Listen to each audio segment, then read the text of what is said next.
Hello and welcome to Stretford, Paddock. This is the watch-along. Chelsea versus Manchester United in the Premier League. It's a 6-pointer of all 6-pointers, isn't it? Chelsea in 6th place. What are they in at the minute? Let me just double check this. 5th, aren't they? Chelsea in 5th place, and United must be somewhere near there because we always finish near there. Jay Moyes here. How are you? Yeah, I'm good, man. We have to sell this as an occasion, don't we? We have to sell this game. We can't just say this game is completely irrelevant from Manchester United point of view and we're terrible and we're probably not even going to try. We can't say any of that. This is going to be an absolute footballing feast. An absolute foot fest. Scott is here as well. Are you, Scotty? Looking good? Cheers, man. Yeah, no, I think, can you imagine the scheduling at the beginning of the season when they're saying, right, well, we'll put Spurs versus Villa and Chelsea United on that Friday, it'd be a banger. Yeah. You know, the figures will be amazing, not knowing that Spurs and United would be just, hovering over relegation. Barely getting by. Yeah.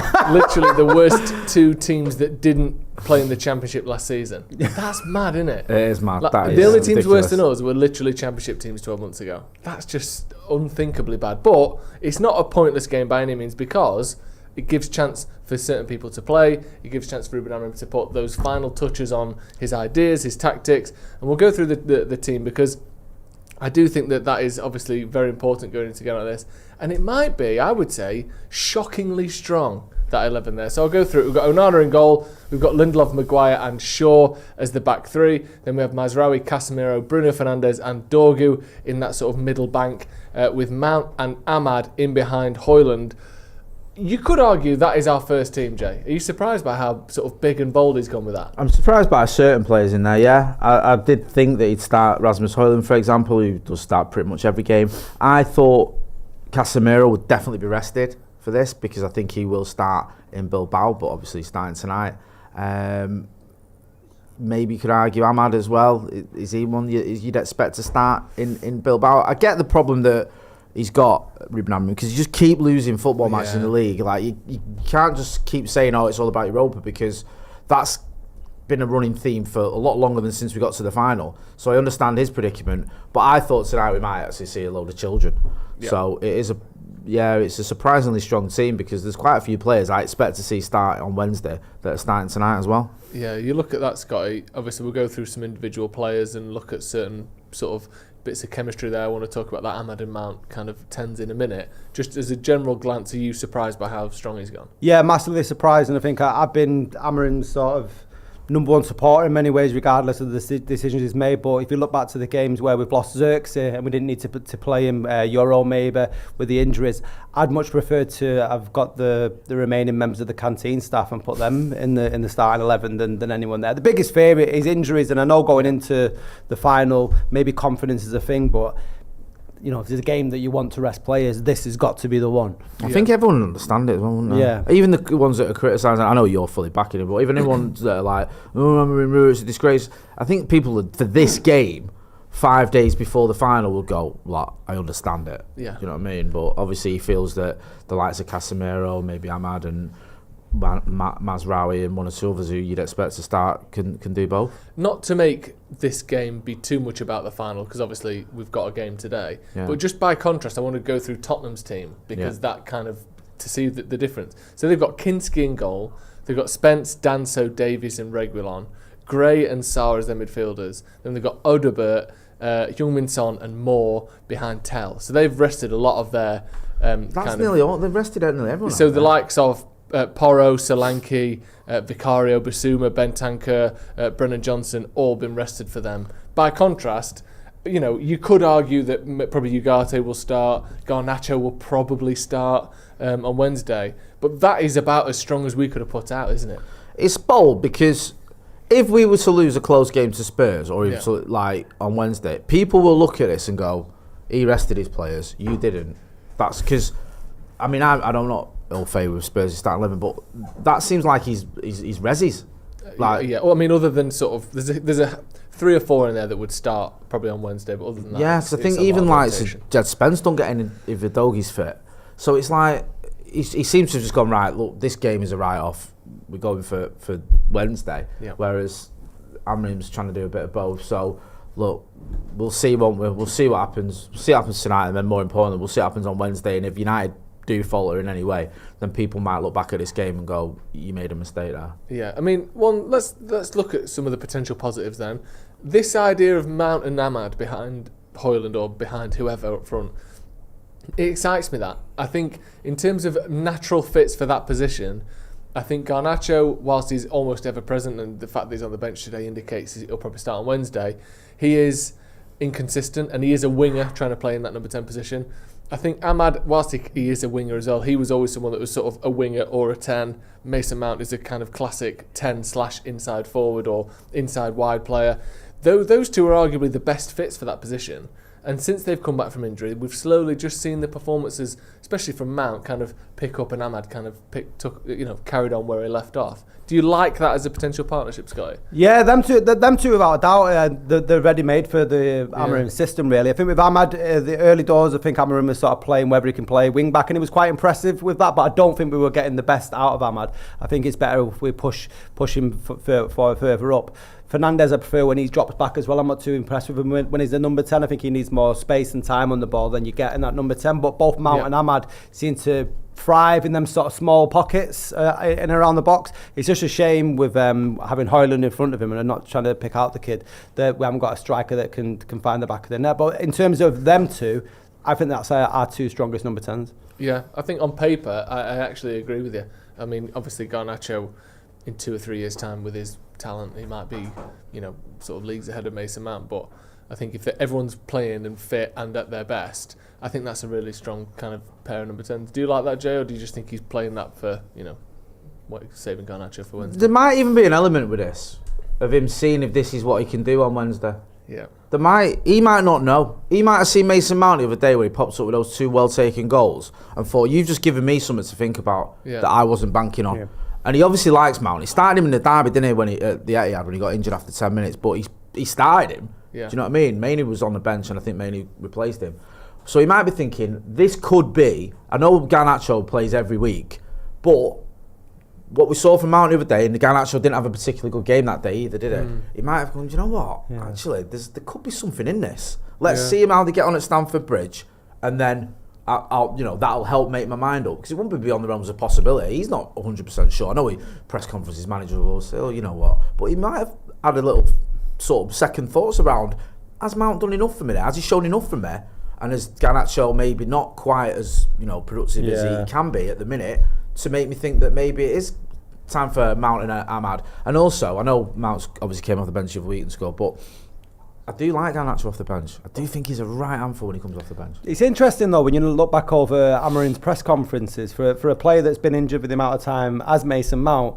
He spoke about him a hell of a lot in a positive light throughout, like from when he started. He's eyed him up immediately, hasn't he? Yeah. So I mean, I'm not surprised. I agree with you, Jay. It might be that this is Mason Mount's sort of another audition to actually get the starting place on Wednesday night. Because if you look at it, I'm slightly distracted. I'm just trying to find out where. If there's any reason why Chido isn't in the squad at all, because I don't know if you'd noticed that, but Chido will be not even in the squad. Someone mentioned that, because I think, was it you or me picked him? I think you might have picked him in your team, and someone said on the replies that he wasn't in the squad. Yeah, I'm not sure why. Anyway, but I'm just looking at it, and then he, maybe he's thinking that sort of 4 or 5 in the middle there could be my starting team for Wednesday, so let's see how they work together. I don't know, maybe I'm overthinking it. But I think I get your point, Joe. You think your guy would start.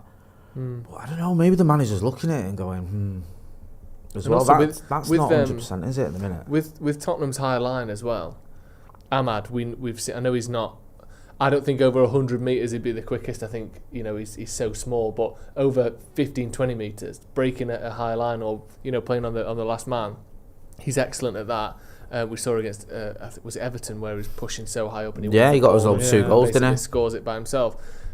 Maybe Bruno does less of that and isn't quite as good on the last man as Ahmad and Mount is, and maybe because of that reason you're thinking, right, how are we going to get at Tottenham? It's playing on the last man, and I want to have my best players on the pitch, so Bruno drops in for Ugarte. Maybe he will start him like this, and he might have done something along the lines of, this is the team he wants to start against Spurs, and he said to him, you're all going to play on Wednesday, fucking do something today. You know what, we're not just going to have this where you get to coast to the game. You've been awful in the Premier League, and I want you to be fit, but I need you to be sharp, and I need you to know how to play with each other, and I need you to impress me for once. So if you're going to play Wednesday, as it stands, this is the 11, and if any of you fuck it up tonight, you'll be dropped. It's a good chance. It's not beyond the realms of possibility. That could easily be the starting 11, couldn't it? Because he might look at it and go, look, Delict's not fit enough, Yoro's not fit enough, Delow's not fit enough. I know Delo did the media the other day, but that doesn't mean he's 100% getting nailed on going to be fit enough for the game. He's not even in on the squad today. Yeah, so he might have thought it's a game too soon for you. Yeah. So maybe he's gone the other way of Ange Postecoglou, who seems to have not picked almost any of his starting 11, but he's actually gone with his starting 11. Because there's not many options there other than them lot. Anyway, is there? No. I mean, look at the bench. Who realistically, would start out of them? Bayern no, Amas no, Fredrickson no, Heaven maybe if he'd been fit this whole time but no. I agree. Collier no, Ugarte possibly, Ericsson no, Mainu possibly but less likely, and Garnacho could well start. But there's 2.5 possible changes. Other than that, I reckon it is this. Yeah, I think this might be the team. I think I love Kobe Mainu, I do, but I think he's had a couple of games where he's looked a little bit off it. Garnacho we've already spoken about. Let's be real, Ericsson's not going to start. No disrespect to him, it's just not going to happen, is it? Your guy is one that I think is the real confusing one. Yeah, me too. Because we see what he can do, and we need someone like that when he's on it. But he's had a few games recently where he's just not looked sort of just at the races. It looks like he sort of inherited Casemiro's legs in some way. do you know what I mean? Do you know what I think that is? I think it's because he has been Casemiro's legs for the last 6 weeks. Yeah. Oh, you think it's paying its toll? I do, yeah. I think one of the reasons why Casemiro's looked so good for the last 2 months or whatever it's been is because Ugarte is doing his running, and I think it's probably catching up with him a little bit. I think that's why he brings Ugarte off every week as a sub, and this, like Amorim said. One thing I had to learn about Casemiro was I was playing him wrong. I need to play him slightly differently, switch him about. Don't ask him to push up the pitch the same way. But you can't just have a team that just does what they want because they're tired or because their legs aren't there. Someone has to make up for that. And I think that Ugarte has made up for it. And that's why he comes off after 60 minutes every week because he's tired. And I think that's why he's slowed down and looked a bit kind of lacklustre on the ball at times.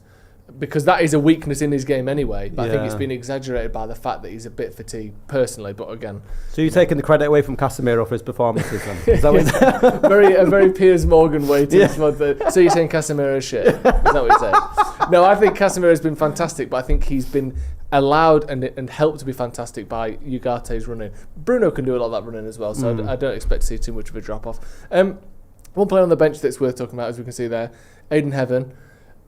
I think he only started 2 games for Man United. Yeah, it was Sociedad and Leicester. And yet it feels like he's played like a sort of Brandon Williams 2021 stint where it was like 20 games in a row. Like I feel like I know him and I trust him already. Yeah. He's only 18.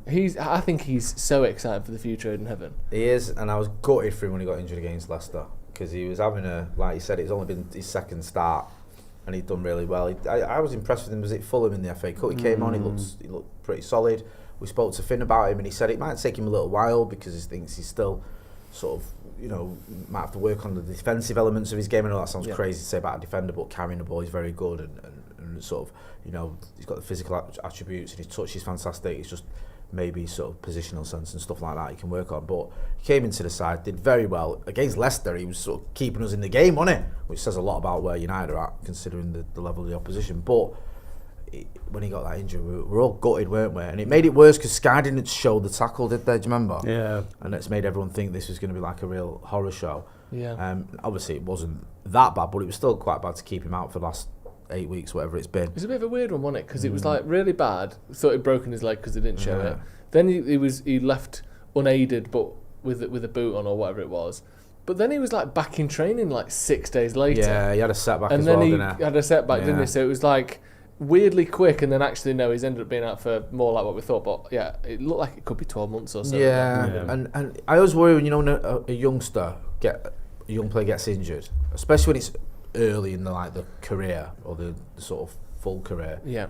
Because these are the times when you want them to be developing properly and just getting those minutes and being handled in the right way, and then coming into the side, getting 2 and a bit games, and then getting an injury for the next 8 weeks. It's not It's never ideal for anyone getting injured, but especially for a young player like that. But I've been impressed with Aiden Evans. I remember when he got unveiled at United at the Old Trafford, and it was like Dorgu. And a lot of people like, who's the kid with Dorgu? You know, not everyone knew who he was. I know we did, but everyone was like, who's the other lad? And he's like, oh, he's probably going to be one for the future. But then it was, he can stand up, he can be the backup for Martinez, couldn't it? And then Martinez was out for the season. Yeah. Shaw was still out at the time. So it was like, this was Aiden Evans' opportunity to shine. And he took it, to be fair to him, but then he gets injured. It just shows the luck we've had this season. I worry about it though. I think with the age of some of these players, I think Harry Amas just got young player of the year this year as well. And then you know, and Fredrickson being thrown in, and it's very much a needs must sort of policy. We haven't got the players to play in them positions, and we've got Cheeto coming through. These are all players that have got brilliant potential, but I do worry with moving forward if we're going to run them into the ground, because they shouldn't be playing week in, week out. They are still very much learning their trade, and we can put and you can put too much pressure on players that way. No, it's a good point, because we tend to do that at United, don't we? I mean, everyone goes on about transfers at United now. We mismanage transfers, and our transfer policy has been shambolic, and to be fair, it has. But how many youngsters have come through post-Fergie and been handled in a really good way and gone on to achieve what we were hoping they'd achieve at United? I think Rashford's the closest. And even him, like, I agree with you. You can't ignore what he's achieved. Yeah. If you'd have told me when he was banging in, you know, the winner at the Etihad and scoring 2 against Arsenal on his debut and all the rest of it, that by the time he's 27, he's going to be on loan at Aston Villa, I'd have been gutted. Do you know what I mean? Like, well, if you told me that at the start of this season, I'd be shocked and gutted, let alone then. Do you know what I mean? Like, you go back to Adnan Januzaj, or you go look at Anthony Elanga, you look at even McTominay, again, prime of his career, he's over in Napoli. Look at Mason Greenwood's obviously other areas, other reasons in the football, but it didn't pan out the way we wanted it to. It just seems very rarely we get it right with a youngster, and he goes on to do what we hope he did post-Fergie. It's a bit of an issue, I think. Other than Greenwood, because obviously, like you said, it's not the same.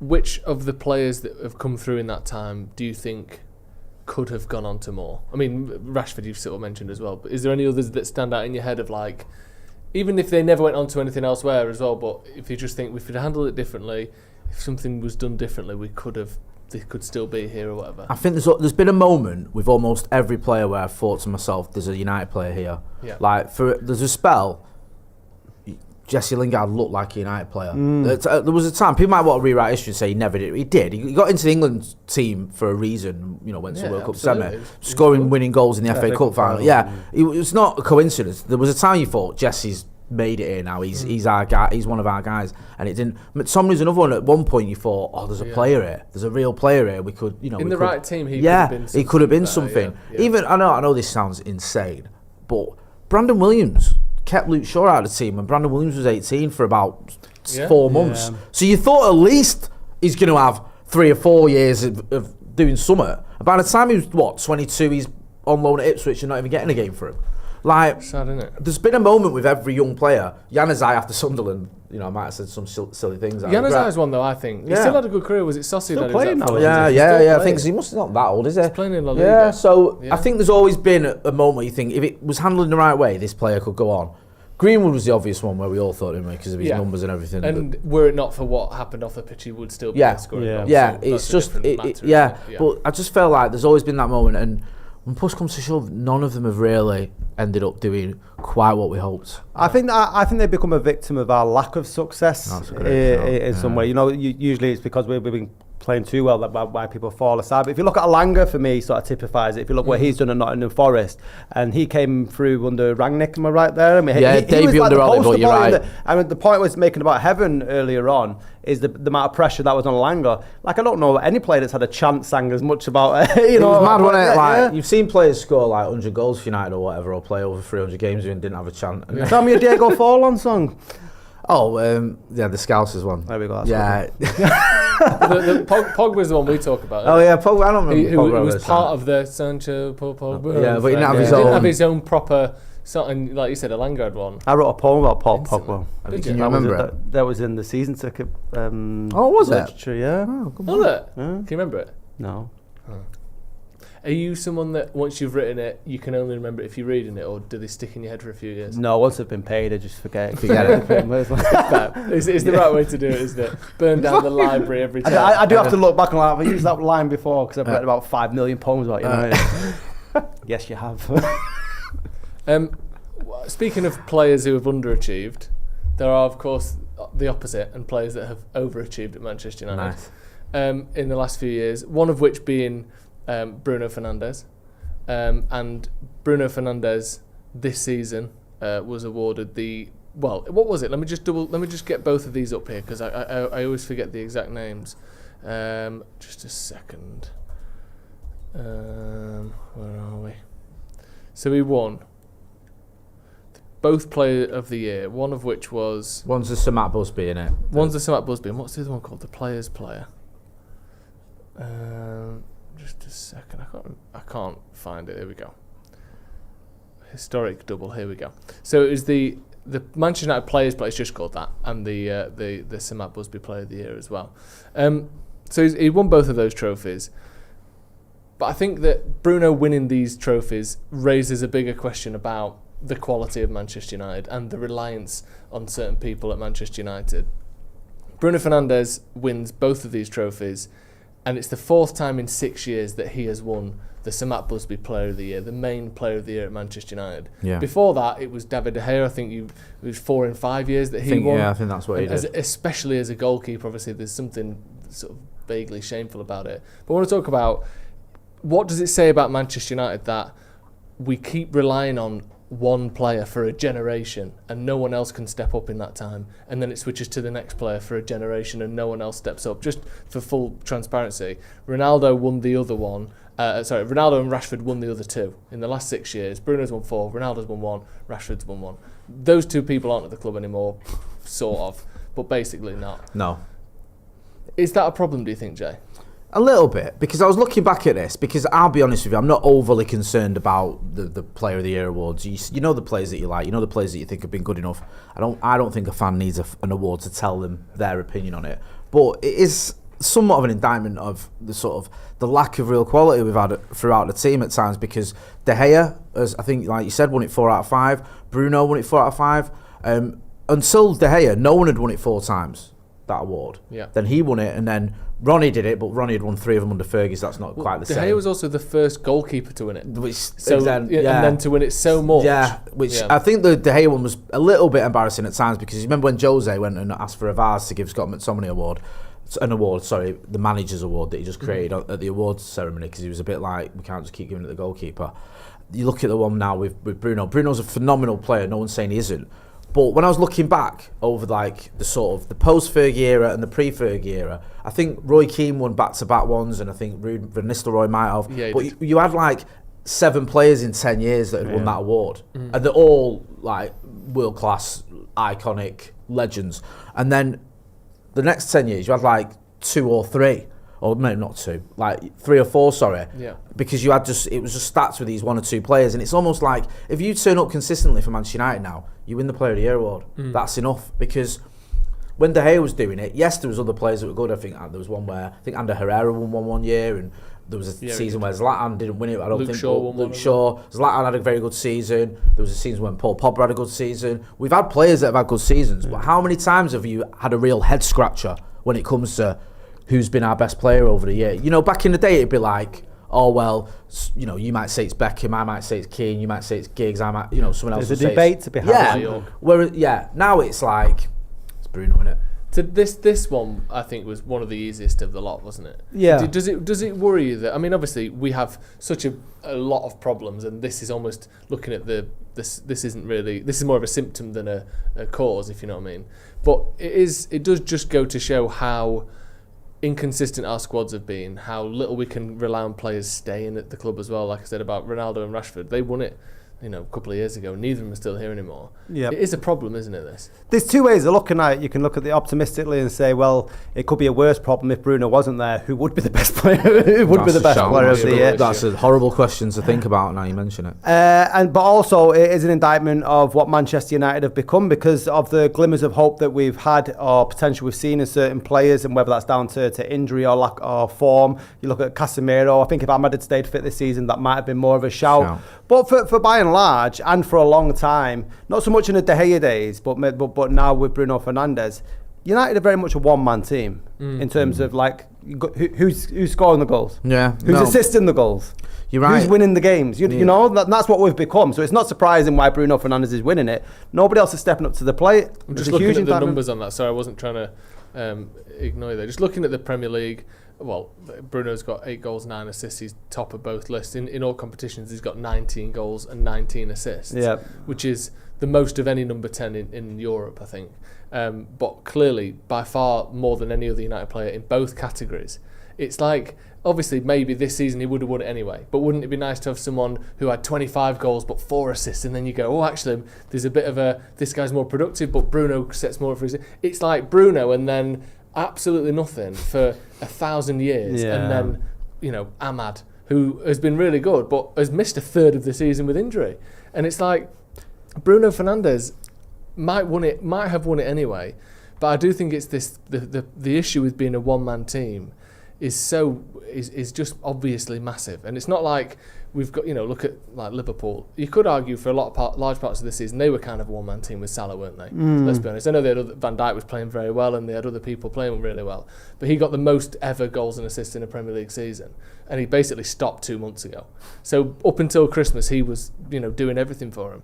But even then, like I said, they still had Van Dijk, and they still had Gravenberch playing fantastically well. They had Diaz stepping up at times, Gakpo coming in as well when they needed to. They had Alisson as well when he wasn't getting injured, which I don't understand how a keeper gets injured so much. But with United, it's Bruno and then just nothing. Yeah. It's so bad. I'm almost. I was watching all the videos with him. I don't know if you watched it. Owen Hargreaves did 2 videos, one with Amorim, one with Bruno, inside Old Trafford, talking about the Europa final. And I thought they were really good, and I actually quite like how Hargreaves comes across most of the time, to be honest. But he was just asking him about big moments in Europe for Man United and what it means to be here. But Bruno talks about the club so positively and talks about how when you do something here, it might just be a sort of a small thing to you, but it's massive for so many people. And he seems to genuinely get what it is to be a United captain and a United player. But in the world of football, if he was to say, you know what, I want to go to Real Madrid, I want to go to Barcelona. Look what Alexander-Arnold's just done at Liverpool. If Bruno was to do the same, you couldn't argue with it. You really couldn't be mad at. I mean, you could be mad at him and pissed off, but you couldn't say, I don't get it. It's almost mad that he wants to stay. Yeah. And that shouldn't be the case at all, should it? That's really embarrassing, to be honest. Bruno Fernandes is a title-winning player. He is. He could easily play in Liverpool's team or one of the City teams that have won titles recently, and he wouldn't look out of place. He could fit in a Champions League winning team. His numbers speak for themselves. If he's got better numbers this season than Yamal, than Bellingham. There's no doubt. He'd be in the Ballon d'Or conversation. It's not just about Bruno Fernandes. I know we're talking about him and he keeps winning it. But it's been going on for a while now, and we've had it in the past on this channel where we've tried to do a debate at the end of the season, and you're struggling to find 4 players if 4 of you want to have a debate. 4 different players that you can all stick up for, because it's become so obvious that it's one standout. And it isn't always because someone's just been amazing. Because there's times when Bruno Fernandes has been, I thought his first season where he was mint, or it might have even been his second one, but he also had, Martial scored 20 odd goals, Rashford scored 20 odd goals, Greenwood put up similar numbers. There was other players that were stepping up and having a good season. It was just Bruno had a phenomenal one. But it doesn't feel like that in a minute. And it didn't feel like that at times with David De Gea. It felt like the reason the goalkeeper kept winning the Man of the Match award or the Player of the Match award or the Player of the Year was because he had a lot to do. Because he had to keep us in the game all the time because we weren't a good team. Now it feels like Bruno Fernandes is doing everything. It's not just his numbers. You can get caught up in that. But he's the only one that stays fit all the time. Everyone else you've mentioned that could be a potential Player of the Year, injuries have done for him. You think you've only mentioned Ahmad, to be fair. Yeah. But I think if Ahmad had stayed fit, maybe he could. Maybe Mainoo would have been in the shout. Luke Shaw won it a couple of years ago. Luke Shaw might have, Martinez was playing well before he got injured. Brilliant shout, Martinez, or De Ligt even, But they've all suffered injury issues. Bruno hasn't. He doesn't. He plays every week. And it just shows you that there's a lot of problems at Manchester United. And the only sad thing about Bruno Fernandes, the only negative you've got is, he's not going to be here for another 10 years. He's 30. Sad as shit. I think he'll actually play into his mid-30s. I think he's just physically he's a bit of a freak in a good way. Yeah. And he looks after himself. And I'm hoping he'll be able to do a little bit like Scholes. He'll alter his game because he's that good. Good players can do that. But, sooner or later, we're going to have to replace him. And the trouble is, we've got to replace about another fucking 8 players as well. Yeah, get him in a cryo chamber every summer. That's what I would do. What was Bruno's numbers like previous years compared to this year, Joe? Because if you remember, at the beginning of the season when Ten Hag was still in charge, he didn't start the season well, Bruno Fernandes, at all. There has been a shift in terms of how he's playing. He's adapted more to Amorim's style when he's come in. And I've been reading a lot of the noise on Twitter or X or whatever, on social media, where everyone's saying that it's the worst performing team in the league positions and stuff. But the way I look at it is in the sense of the players that I could see stay at Manchester United, the potential player of the years, if they were fit, when they are on the pitch, have played well. Do you know Amorim? Ahmad, Martinez, Mount's played well since he's got. I expect them players to play well because I don't want them to. The rest that haven't, I'd be happy to see them go. So I'm not bothered if they're underperforming, but it's the ones you want to stay. Yeah, I think you're right about early in the season. He wasn't himself. And I always wonder as well with Bruno, like, sometimes we'll have these spells, but I think sometimes when you're playing that much, at some point you're going to lose a bit of form because you're just playing week in, week out. It might catch up with you. He always plays for his country as well, let's not forget. He's usually playing about 70 games. He usually breaks it. When you look at minutes, it's usually a bunch of goalkeepers and Bruno Fernandes who played the most minutes in Europe. So sometimes I do think it catches up with him a little bit. It'd be like, how would you two feel if you were running Stretford Paddock all the time? No, you get fed up, wouldn't you? Thankfully, this is first video we've done together, to be honest with you. Bruno Fernandes, 2021, got 28 goals, 17 assists in 58 games. Then the season after got 10 goals, 14 assists, which I think was his lowest. Season after that was 14 goals, 15 assists. 22-23 season was 15 goals, 13 assists. Then this season is 19 goals, 19 assists. This is his best ever season, isn't it? I think technically the first full season when it was 28 goals, 17 assists. This is the most assists he's ever got in a season. So he's one goal away from... Yeah, right? I think, if he gets another goal, another assist, it'd be 20 goals, 20 assists, which is just outrageous, isn't it? So, yeah, I mean, shout out to Bruno Fernandes. I think we should be positive as well. Don't want to put it all on him, but he's one of the reasons I've got a little bit of hope going into Wednesday. Yeah, me too. When you've got someone like Bruno, you've always got a puncher's chance, haven't you? Like a puncher's chance. We're playing Spurs, for God's sake. Where's your positivity? I think we'll win, but we have also lost 3 times from this season. Exactly, so. And how often do you lose 4 times to a team? Never. Manchester United. New record. Yeah. We're playing Tottenham, obviously on Wednesday. We're playing Chelsea today. Let's go through Chelsea's team, shall we? Because these United boys aren't going to play themselves, Jay. Nice. Yeah? I ain't got the team up, one sec. Do you know Twitter, right? I remember when Elon Musk took over and he said he wanted it to be the best place to go for sport. When you click on sport, you think sport, you go to it. When I click on the Chelsea versus Man United tab on Twitter, if I keep scrolling, I'm on the top commentary, not the latest one. The link to the teams of who are actually playing is fucking nowhere to be seen. How is that not relevant pre-match? Like, come on. Obviously, that's all anyone wants to see before a game. So, I'll get the teams up now, 1 second. So, we've got Sanchez, James, who's captain, Tosin, Colwell, Cucurella, Caicedo, Enzo, Madueke, Palmer, Neto, and George up front. Don't know much about George, do you? Not really, no. No. Did you see that interview with Cole Palmer this week? I love him. With the most stunning posture of all time. He's basically like sliding off his chair. He was so sort of relaxed. Have you not seen it? No, I haven't. I'll find it. He's a school kid that can't be arsed listening. I do like Cole Palmer's interviews. Break the bank, wouldn't you, to have him at United? Like, that's just class. That is class. What's the chat saying? Got any super chats or is anyone we've got some super weighing chats in with any of our discussions? So we've got half Irish Dan saying, I like the intent from Amorim, play to win, up the Paddock. See, 4 likes on that one as well, so some people agreeing. MF Corp says, I've had long hair since my youth, but now balding. I mean, I'll get there soon. I look ridiculous and I don't know what to do. I look like Jay from the front and Joe from the back. Jay from the front. Oh, so it's receding. Yeah, just shave it off, man. Shave it off. Well, I've got like an and idea if you're worried about the transition, because I've thought about this, what I'm going to do, I need to, is have a series of haircuts over a sort of 3 or 4 month period. So do the first ones where you sort of take it off the neck, so it's above the neck, then take it up above the ear, then have a little scissor cut, sort of like Bill Clinton style, or maybe like John Kerry? Yeah. Like kind of scissors, but Secretary of State. Layered and feathered, and then one final one and then done. So I've like 3 or 4 haircuts over 6 months, so people never go, fucking hell.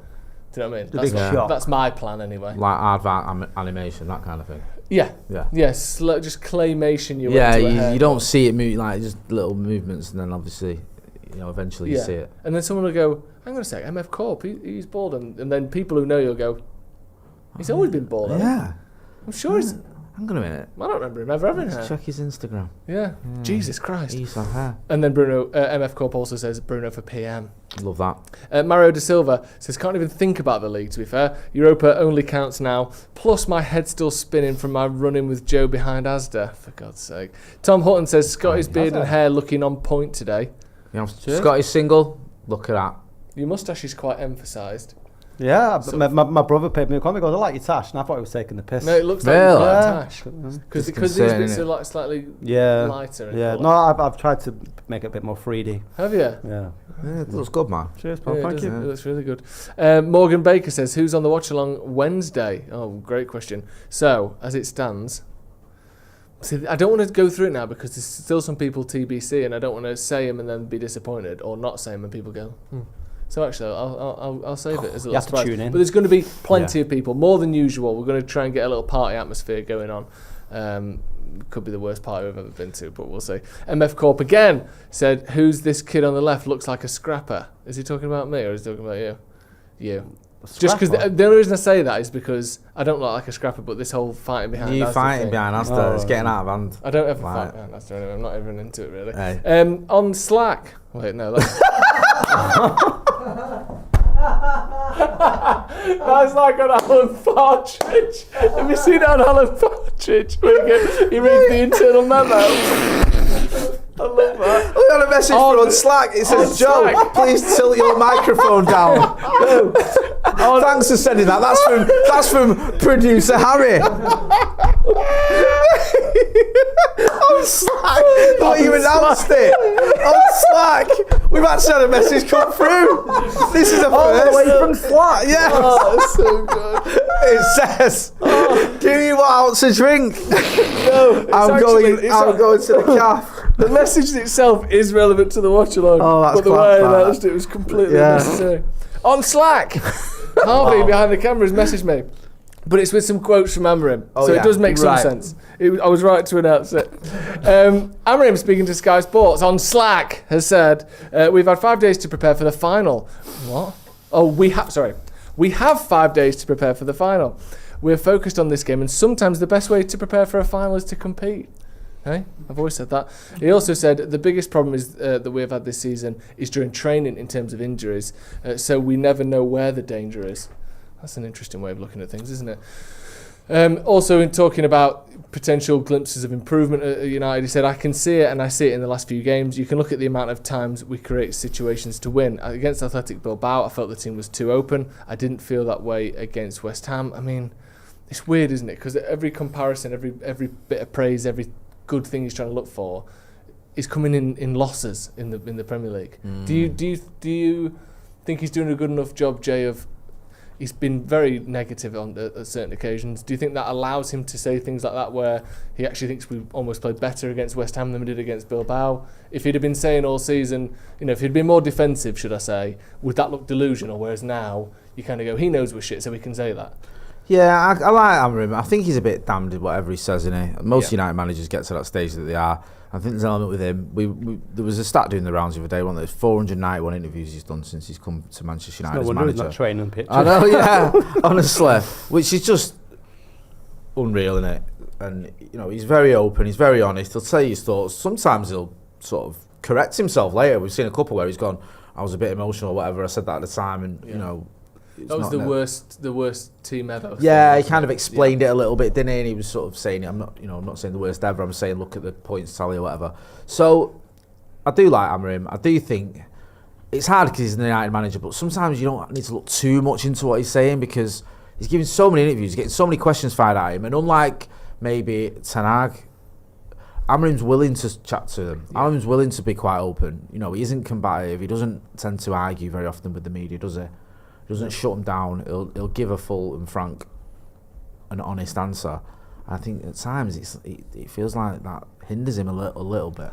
I disagree. I think his honesty is a strong suit, because if he tries to hide it in the way that Ten Hag did when he was I'm not saying he did. No, I'm not saying that he shouldn't. Yeah, I'm saying like when we've seen like he's gone like with the worst team ever, where he's had to sort of correct it or whatever. I'm not saying it's a bad thing. I love him. I love the way he is, and I think the honesty is good. I'm just saying at some points as well, because he's doing so many interviews and it's like so many questions, and like you know, you're sort of coming from a place of like, if he came out and said the West Ham game was shocking, we're all terrible, the players were diabolical, there were shambles, and people are going to go, or some people go, these are the players you got to rely on for a cup final. What are you doing that for? If he comes out and goes, actually, there were some positive points. They were good, you know, defensively, created enough chances. Yeah. We just didn't convert them. We go, you're deluded. So I just feel like he's almost damned isn't. And one of the reasons is because he's quite honest. He's not going to give you nothing, is he?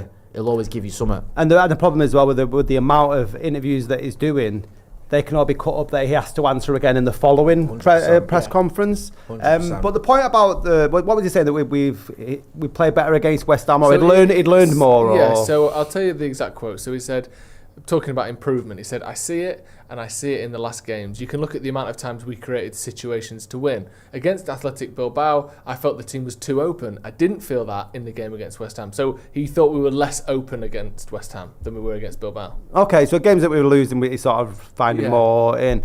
It always reminds me of this Sir Alex Ferguson talk that I went to, when he said he learnt more from his losses than he ever did from winning the treble. He learnt more from, was it the 95 FA Cup final against Aston Villa? So because so you can see like the where the holes are, or sort of what needs improving.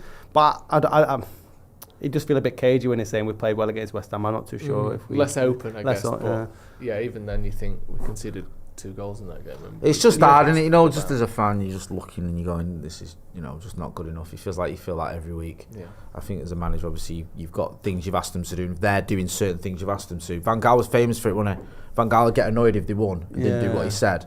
Yeah. And he would be alright if they lost, but did what he said, if that makes any sense. Yeah. He had that sort of weirdness about him with these interviews. Long term, I think that is the right way to be. Yeah. Like, you have to look at trends and you have to look at what your players produce, because I know that football, we want it to be, you know, I think more and more it's become a sequence of ideas and sequences and sort of routines, that if you can do those more often, and if you can get the cut back to the penalty spot more often, if you can play that ball bit in behind, that your number 10 runs off the last man, cuts it back to the penalty spot, if we can do that 15 times in a game, we'll probably score 2 goals. Yeah. And I think Amorim will probably almost be more encouraged by that, and, you know, drawing a game 0-0, but we did it 15 times, than winning a game 1-0, but Casemiro smacked it in from 25 yards. Because I think long term, if you can make that chance over and over and over again, you'll win more games, you'll get more points. And I think that Van Gaal, I always felt that with him. He was so bothered about the philosophy, as he called it, or system or tactics, whatever you want to call it,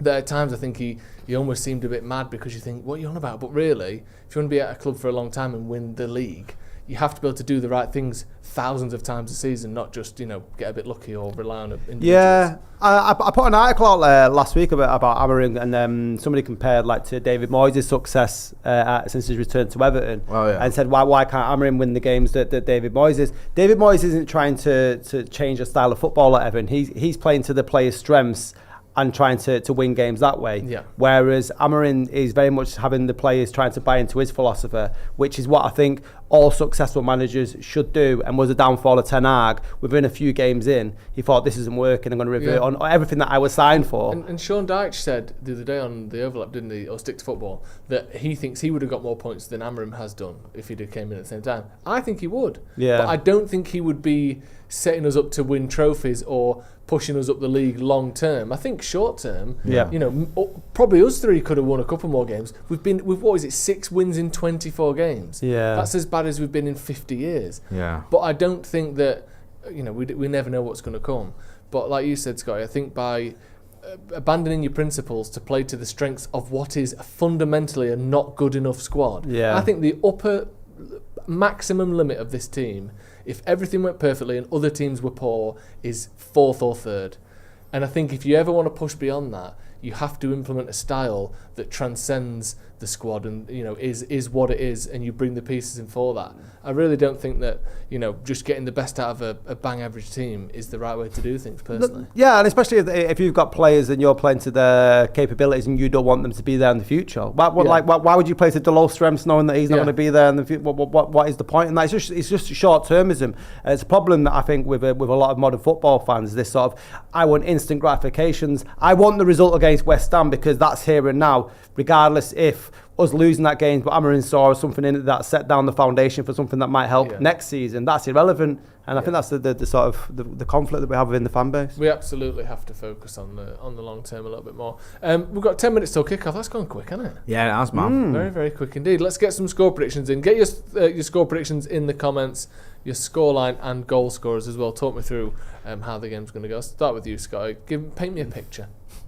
How's it going to look tonight, the game? How's it? I want it to look. I want there to be no medics on the pitch. Yeah, that'd be good. Taking anyone in red off, and then I'm happy. That's as good as 3 points for me. I think Chelsea will beat us. Yeah. They need more out of the game than us. I think. They're sixth currently, but they would be fifth if you don't include the. Would you want Chelsea or Villa in? Are you asked? Do you have a dog in the race for Champions League? Would you be asked one or the other? Not really. I'd probably prefer Villa. Yeah, same. I've probably had more dislike for Chelsea over the years than I have for Aston Villa over the years. If I've that never makes really sense. had any dislike for Villa personally. Yeah, There's no particular reason to dislike them, is there? It's not a massive No. care of mine. And also, they're both probably going to get European football, which means they'll have those extra games. So hopefully that'll make them drop points next season. I know they've had it this season, but might distract them a little bit if they get Champions League football. What was your final prediction? 1-0 Chelsea. 1-0 Chelsea. Jay? I think on the preview, I thought we'd get battered. But I did think we'd have a bit more of a changed team than we've got. I'm still struggling to see us winning it, to be honest with you, even though that is a pretty strong team. Yeah. I think we can score. I think there's goals in this team, or at least one. But I'm struggling to see anything past the Chelsea win. I think the fact that we're going to have half an eye on Wednesday is going to play into it, and they need a win. So I agree with Scott. I think we'll lose. I'll go 3-2. Yeah, I agree. I'll get into some of the comments and I'll give my score prediction as well. Danny says 4-4 or 0-0. Yeah, I actually could see either of those scorelines, to be fair. Christopher McCochran says 2-2. Dan C says 3-0 Chelsea, battering. United Joshy says 1-1 Mason Mount to score. I don't think we will get battered. I think our team is good. You don't want to get battered though. That's like getting beat's one thing, but if we've got annihilated and that's our strongest team going up, I know. Just before the quarterfinal, bro. And Hoyland gets injured. I don't think that will happen. Can you imagine? I think it'll be a close game. Yeah. I think Chelsea might sneak it, but I actually think we might draw now. Now I've seen our team. That's a good team there. I think we'll score and I think we'll draw. So I'm going to go 2-2. We've got a few more predictions as well. Of course, you can Farkov. Great. Nice. 4th or 3rd is a lot better than 16th. Is it? Cheers. Emily Ultra says 2-3 United. Yeah, I'd take that. That'd be nice. Obviously, 4th or 3rd is a lot better than 16th. Imagine. You know what we were saying. Big win. Good performance by these boys. You take that to Bilbao. A win to 0, as they say. You go, look, Mount back amongst the goals again. Hoyland gets a goal. He could do one, couldn't he, in the Premier League? Yeah. Do you think that players are fearful going into challenges in this sort of game? If you've got the final right, especially if you're made of paper like Luke Shaw. Do you know why I think you would as well, Scott? Going back into sort of the player of the year stuff we're talking about. You know how you had players years ago that maintained the Fergie standards? We had Fergie himself and then players on the pitch that wouldn't let you go into a challenge less than wholehearted. I think that too often now, I see players doing daft things and getting high-fived off the teammates. You know what I mean? It's like, I don't know if there is those leaders.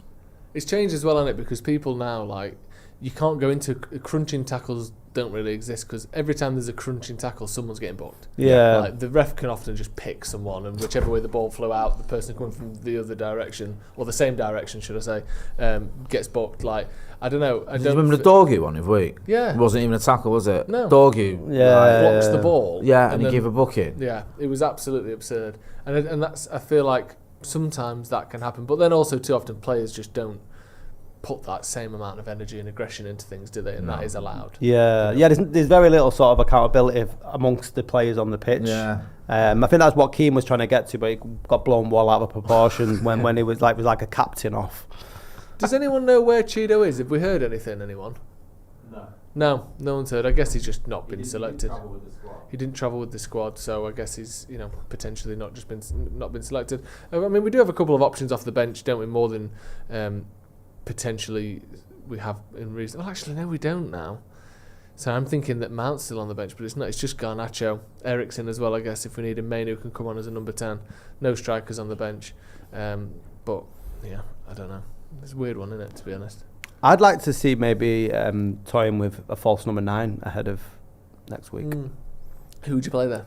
Fernandes. Would you? Or maybe I know he toyed with Maynard. I'm not too sure if it worked, but if you look at the FA Cup final last year, we dropped Højlund, and that was one of United's better performances. Yeah, it was, wasn't it? Yeah, it was. Because I just worry with Højlund being on the pitch. It's just sometimes it's just might as well start with 9 men.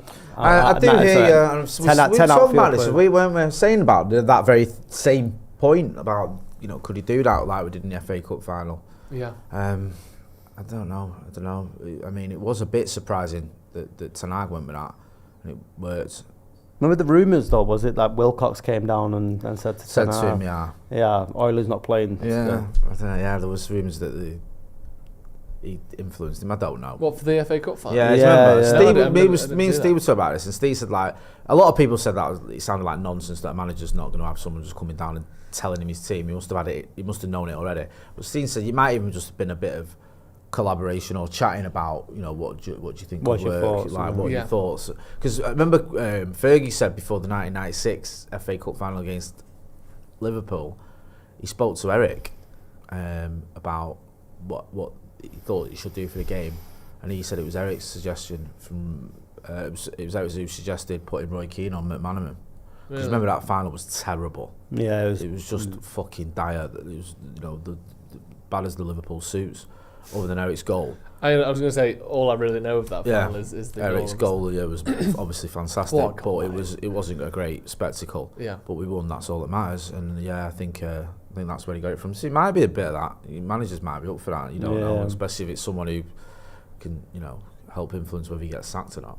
Yeah, and also if you're in a sort of head coach, sort of technical director role rather than manager, maybe there is a bit more collaboration. Obviously not telling him who to pick, but what are you thinking for the final? Oh, okay, yeah, so you chatted about that before. What do you reckon to him in there? Or it's not necessarily someone telling Amorim what to do, is it? Someone said worst final ever. What is that United have been involved in? What do you think the worst final ever is? 99's up there. Champions League. I think as a game, it was fucking sad. I mean, as an occasion, and the result is the best night ever. But as a game, if you ever actually watched that full 90 minutes or 94 minutes, it's fucking dire. It was rough stuff, wasn't it? Yeah, we didn't get going until 10 minutes ago. Thankfully, we had enough time. To be fair, was it 2011 where we just got nowhere near him? Well, is that the one where Rooney scored? I was confused. In Rome, wasn't it? 2011 is at Wembley when Rooney scored, yeah. 2009 was in Rome where we had 5 minutes and then that was the end of us. Yeah, that one. Yeah. I'd say another one that as well. One was just like, we can't... that was entertaining to watch. I think there's been games that have been... but I just thought we cannot win this game. What was the Chelsea one like? Weren't that bad? 2018. Yeah, that was shocking. Yeah. The Jose FA Cup final. Yeah, well, Jose had a fallout with Lukaku before kick-off. Yeah, he says he's not fit. In terms of boring, though, it probably is. What are you on about? Yeah.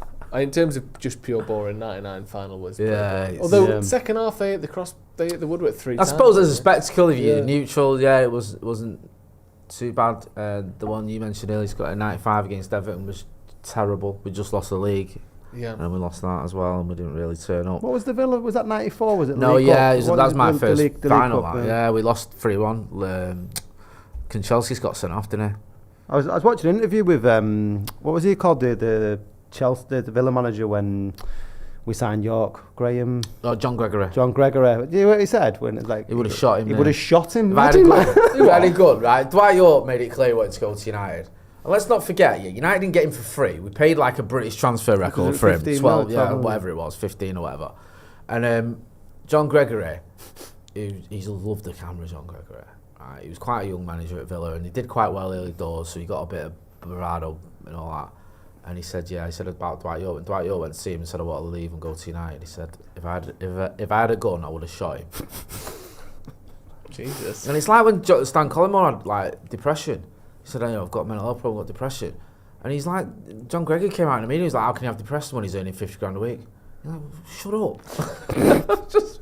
just shut up and support him. People's attitudes. Yeah, but as a player who's playing for you, he's come to you, he's struggling. Yeah. Like, and I'm not Stan Collymore's biggest fan by any stretch of the imagination, but I sympathise with someone going through mental health issues, who's being open with it, goes to the manager and tells him, deride him. And then like you just want to lay into him to the media. It's like, fuck off.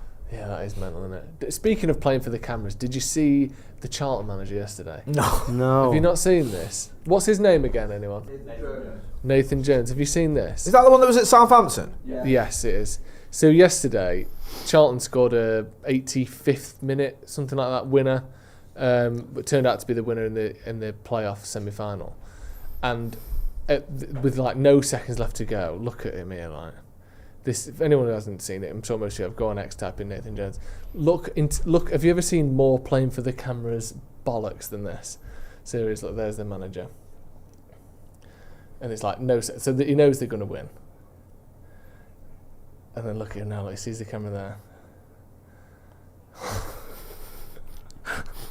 What?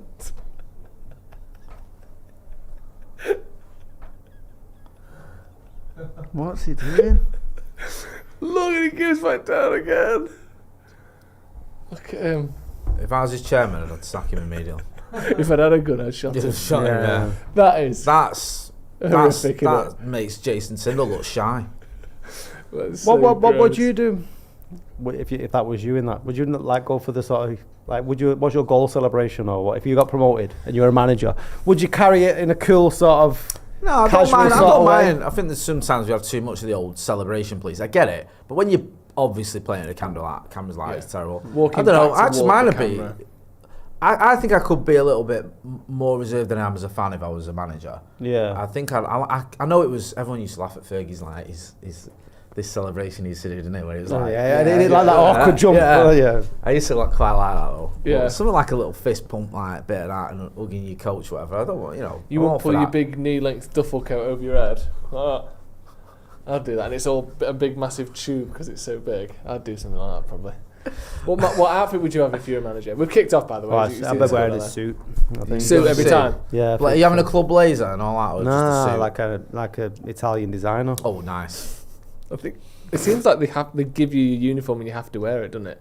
Because United managers always wear like Amorim wears one of 5 tops every time. And Paul Smith in it, I think. He likes the Paul Smith one. He likes the hoodie. Yeah. With like the red and the white on it. I don't think you get to you wear. Don't get to choose. I don't know. It don't seem like it. Oh yeah, because I think because Pep wears a lot of CP company gear now, or D squared, and so I'm not too. It doesn't look great because he thinks he's 26. Also, Pep, they always have some something with Hacienda on it and that, don't they? Fuck off with that, man. Honestly, get a grip. I mean, you were there, so you can talk about it. I was there once when I was 16. But I just find it all a bit like the black and yellow thing. Yeah, I think it's really like. I had a meeting about that this morning. Oh, did you?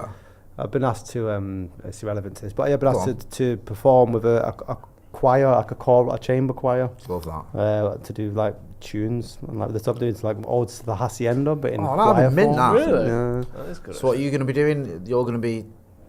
Do it like reciting and stuff. So they're going to take extracts from a book and they're going to have like electronics and stuff. Should be pretty cool. Where's that going to be? Manchester Northern Quarter in September. So I've got so it'll be me fronting a 17-piece choir. That's amazing, bro. Good stuff. Look forward to that. Yeah. That's really good. So I'll be wearing my Italian suit from Primani. one of the great Italian outfitters. Yeah. First 2 minutes. What a start. It looks like 2 scrappy teams so far. United, a few misplaced passes already. Neto with some pointless step overs there. What have you made of Chelsea this season? Been impressed? They didn't have a great season last season. New manager. I think they've done all right. They're still in with a good shout at Champions League football, which I think was their goal. Yeah. And Maresca inherited. You talk about inherited a mess. I know Pochettino kind of got him going, didn't he, towards the end of the season. So I feel it felt a strange sacking at the time, didn't it? It was. I hope United could be in here. Great cross from Fernandes there. It's like the low, but all the fans hate Maresca, don't they? Yeah. Well, not all of them. There's a good portion of Chelsea fans who think he needs to go and he's not the right kind of manager and don't want him to play the right way and all that.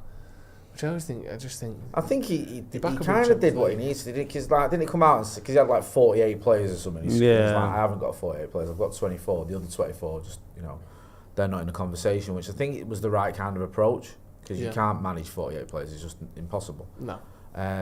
And if you ask at the beginning of the season where's probably the best position realistically Chelsea could get, you say getting into the Champions League, and it looks like they're going to do it.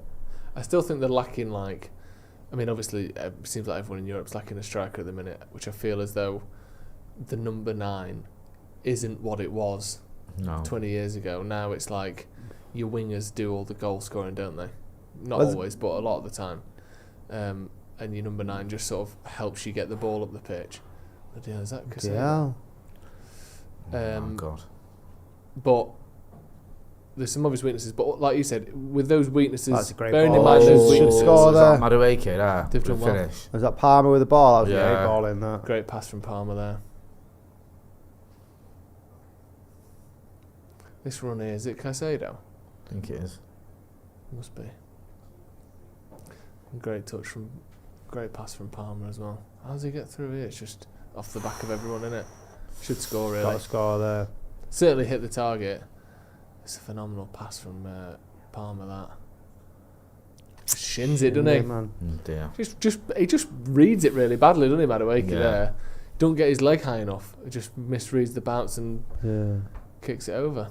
There is a concern if Chelsea obviously get Champions League football. There's rumours that Chelsea were going to go up against us for signing Liam Delap. Yeah. Whether you want him or not, it would be more of a sort of attractive. It's a good point. I didn't even think of that. Yeah. So depending if you're in the Delap camp, you want Chelsea not to get Champions League football. Yeah, I mean. Although Amorim did say, didn't he, that I think, but like if a player wants to join a club just for Champions League football, we don't want him. Yeah. That was in reference to. Well, I wonder if he'd be saying that if we were second right now. Yeah. Or top of the league. That would be first on the USBs. I love Join us. Yeah. We've got Champions League football. Yeah. Yeah. I think that. Now what is it? Now what's on the power presentation? We've got Premier League football just about. Yeah. Don't join us just because you want Premier League football. Yeah. If we don't have that next season, We've got Championship football. Yeah. Let me tell you about the Carabao Cup. That's a Champions League. That's a great ball by Bruno, by the Yeah, way. it is. Mason Mount getting booed, obviously. Good lad. He's done all the right things. Yeah. Do you know many Chelsea fans? I've never met a Chelsea fan I liked. No, we like Rory Jennings, don't we? I've never met Rory, so No, that's to like. be fair, I obviously- haven't. He has. He's funny. Look at him, Mount. I'm trying to think of it. That was a We were one of Steve's lads, dead. She's a Chelsea fan. He's sound. nice. Yeah. But other than that, like throughout the Cam. Cam Waters is a good lad. Oh yes. But well, yeah. I used to He's a hate United Chelsea. fan, I used to anyway. hate Chelsea. I had a run-in with some Chelsea fans at the '94 Cup final. What And it all happened? kicked off. I was only 14. One of them was racist in front of me. My dad and his mates kicked off, and it all went off in his pub. So yeah, I've never had a soft spot for Chelsea in general. Do you know what I mean? There's Yeah. one or two people that I know that I quite like who are Chelsea fans. That's fair enough. You don't really get many Chelsea fans up here, do you? No. Typically. No. It never really, when they had like their winning things period, it didn't really Really translate. notice. To No. them getting loads of fans everywhere. Not in Certainly the same up way here. that Man City did. Yeah, I think City's. PR. I think it's that era as well, isn't it now? Yeah. You know what I mean? I know it's only 20 years later, but you go like I sent my lad to training, or my daughter's training. See loads, and I mean loads of like Real Madrid and PSG tops. Yeah. I think it's more that like. But then again, if you were in FIFA London every kind of day, thing. how many City shirts would you say? I don't know. Yeah, that's. I'm sure you'd see a lot of Chelsea shirts. I don't know. Fucking hell! Come on, son. What a great little 1-2 there from Hoyland. Man's 1-2 right. it with Madueke, I think. Can we get a little bit more volume, please? My man's appealing for an handball. I think he's not going to get it. No To be honest chance. with you, it just seems like he kicked it out. Get there. Not played. Oh, lovely there, Harry Unbelievable Maguire. from Harry Maguire. It was that there. little back heel Megsy. Bloody hell. For a split second, I was like, "What are you doing, you idiot?" Yes. You know when you're at the ground, you do that. What you fuck? Oh yeah, well done. I did that once. Ashley Young, he had a shot, and I was like, "For fuck's sake, Youngs!" It went in. My worst case scenario, that Ryan Giggs against Arsenal in the FA Cup semi-final replay. Really? But he'd had a shit game up until that part. I was like, pass. I'm like, you fucking air it. Whoa! I like it when sometimes you do that and then you sort of stand by and you go, I mean, you still should have passed, but justify your point. Honestly, like, one of the best goals you'll ever see. Next time he's there, he needs to pass. Honestly, better options than an overhead kick off the bar. Still don't know why Beckham shot from there. Again. Yeah, honestly, idiot. Go on then. Oh, so casual that by Sanchez, wasn't it? Yeah. Nice. Go on, Ahmad. Run it. Who's he got to work with here? No one. Don't need anyone. Oh, he lost it then, didn't he? That touch was a bit heavy. Well done. Win that. Well done. It's good stuff, that. Ahmad making up for giving the ball away there. Dog who gives it away. But Mount wins it back. Go on, Mason. Well done. That's right. That was a weird jump. That it's like he jumped up like with his hands in rather than. Oh fucking hell, Ahmad! Come on, son. Bit of a. Oh yes, nice one, ref. Love a little one scrappy too. Start from Ahmad. Oh, it's our mate.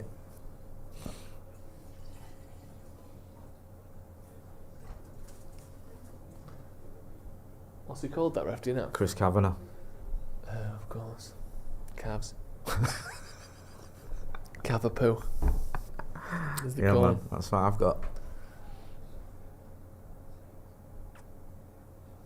Blimey. What's going on here? Just looking at someone's socks. Cole Palmer's socks.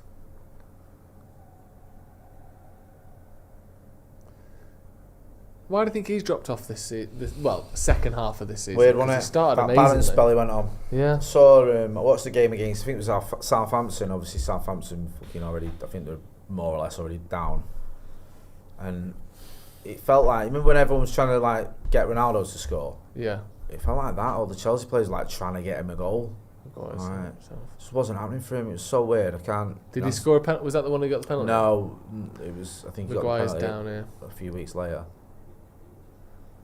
He's banged his face or his hand or. I what's Cole Palmer? Is he 23? Something like that. Am I doing him a disservice there? I think he is 23. Yeah. Because I think what's happening, the more we or the younger we start bringing players into the first team, is that players' peaks are going to be coming earlier. Right. Okay. I think, but as a 23-year-old, I think you shouldn't be reliant on them in the way Chelsea have been. Right. Not with the play. Do you not think that with the players that they've got, they should be? I think that like they've got Jadon Sancho, for God's sake. Yeah, it was weird, wasn't it? Because they bought loads of players, and yet Palmer was the one who just carried him, wasn't he, for ages? Yeah. They bought loads of players and they were just all shit. Like Todd Bowley was like a divorcee drunk on eBay. He wasn't was, he? Like, I'll have like, yeah. Bought another one. Yeah. I'll buy a second one and I'll use the parts for that. Arsenal must found their lucky stars from as well, because they were going to get money, Go on. weren't they? Go on, Mason. He beat him to him.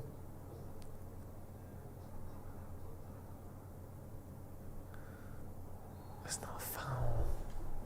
You made that a foul. It shouldn't have been.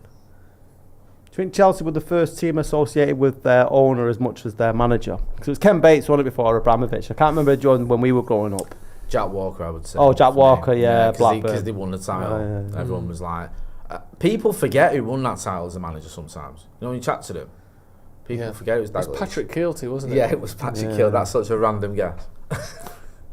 TV presenter. Not a guess. Not that you were guessing it was him. Yeah, no, Dalglish does go under the radar. Yeah, like people, oh yeah, yeah, it does. But like... Jack Walker and his money. What did he make? What was his Steel trade? He was in steel, yeah. It's a classic, isn't it? A big lot of steel in Blackburn. I think he imported it. Importer, exporter. Yeah. From Sheffield. Yeah. From Burnley. Still good though. Still using it. Still good going. Yeah. Still using it. And it mad, you know what I mean? Though I'd say who stood out in that Blackburn team though. Jason Wilcox, what a guy. Yeah, but not just for his not just for how he played, but his mind. His mind, you could tell. I thought so. You could tell he was going to be a great director of football. Yeah, when you could see, couldn't you? Yeah. There was something about him. I thought one day he'll tell a Dutch manager what team to play in an FA Cup final. One day and he'll get it right. Yeah. The most important He's person working out at about the my false football club. Yeah. He's working out the false nine. There, Yeah. Is steel your favourite Metal. metal? You don't, It's certainly my favourite. Hobby. Is it an alloy? Don't know. It's a combo, isn't it? It's not a straight piece. Steel. Is it not? You can't mine it. No, it's iron and tin, iron and nickel. What is steel? Yep. It's an iron alloy. It's an iron. Yeah. Some carbon, etc., etc. I do love steel. Yeah, you can't argue with it, really, can you? In terms of Who's your favourite steel? Oof, blue. Mark, Luke, David. I Span, probably. I-Span the steel. band. Steel I Span. Right, good lad. Yeah, steel's pretty good, isn't it? Concrete, though, you can't. I know it's not a metal, but in terms of hard, don't get much better than concrete. You'd have to agree. In terms of art. You wouldn't. Hardness. Hardness. The Have you got like a The hard game is it's all steel and concrete, isn't it? Do you know they're running out of sand to make concrete? Are they? No, Yeah. they're not. Yeah, I was at the beach last week. Do you know in Dubai? Yeah, he was at the beach. And in I think it's Dubai or certainly the Middle East where there's a hell of a lot of expansion over the last 20, 30 years. Yeah.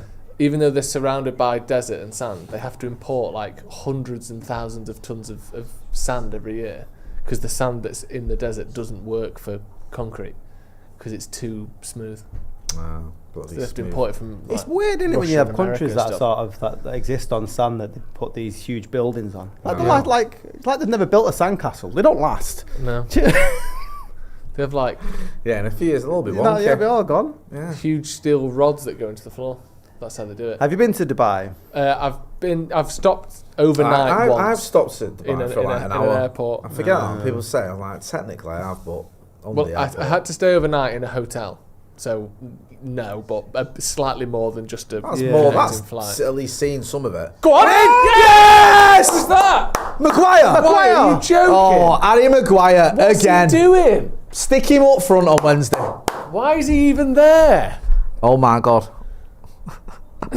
Harry Maguire turning it in. But that wasn't even a corner or anything. Why was he there? Because he's mint. Because he's Harry Maguire. Yeah. Lovely finish, striker's finish. Even the Chelsea All the defenders Chelsea are players, confused. they've had an immediate meeting. Why were they all Yeah, like- calling an emergency meeting on the Right. 18-yard line. That's when the things Yeah. are going well, isn't it? Is he on side here, Maguire? He's on side. He's timed his Oh, run. not Oh, sure. I don't know, you know. He's on the line, isn't I he? think he's off.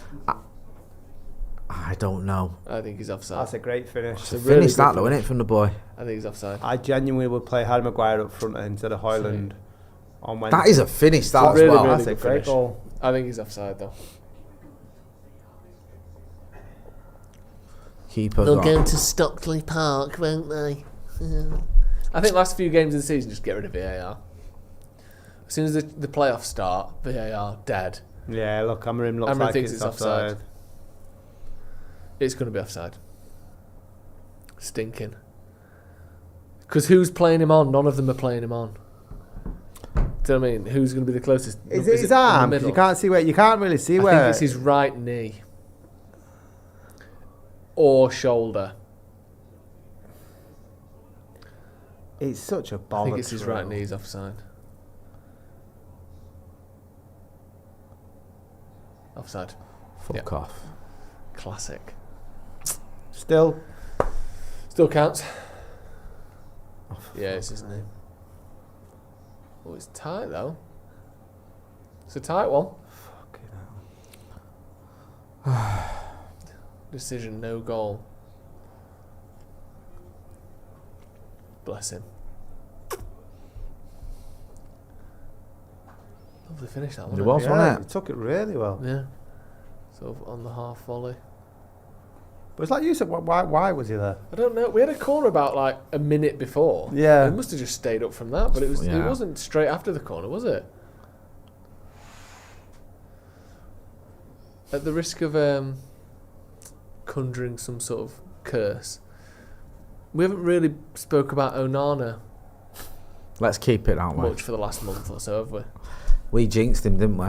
Being you praising him, and then he fell off a fucking cliff after that. That's true. Yeah, it's not been great, but like we always said, this is my take on it anyway. I think if we didn't have other issues and other problems, I think he'd probably be getting moved on in the summer or being replaced in the summer. But I think there's the amount of money we've got and the other issues we've got, unless he does something in the final that makes Amorim change his mind. From what we're hearing as well, it does seem like he's going to be the keeper next season. I think his form's got a bit better on it last few weeks. Yeah, I think it's been alright. Obviously, it doesn't overcome these long spells where almost every game he seems to do something terrible, but I'm glad that we've not had to speak about him as much, should I say. I wonder, like, you know, in De Gea in the FA Cup final, it felt like everything just shifted, didn't it, with that one performance. Unless it's something like that, I think he's probably not going to...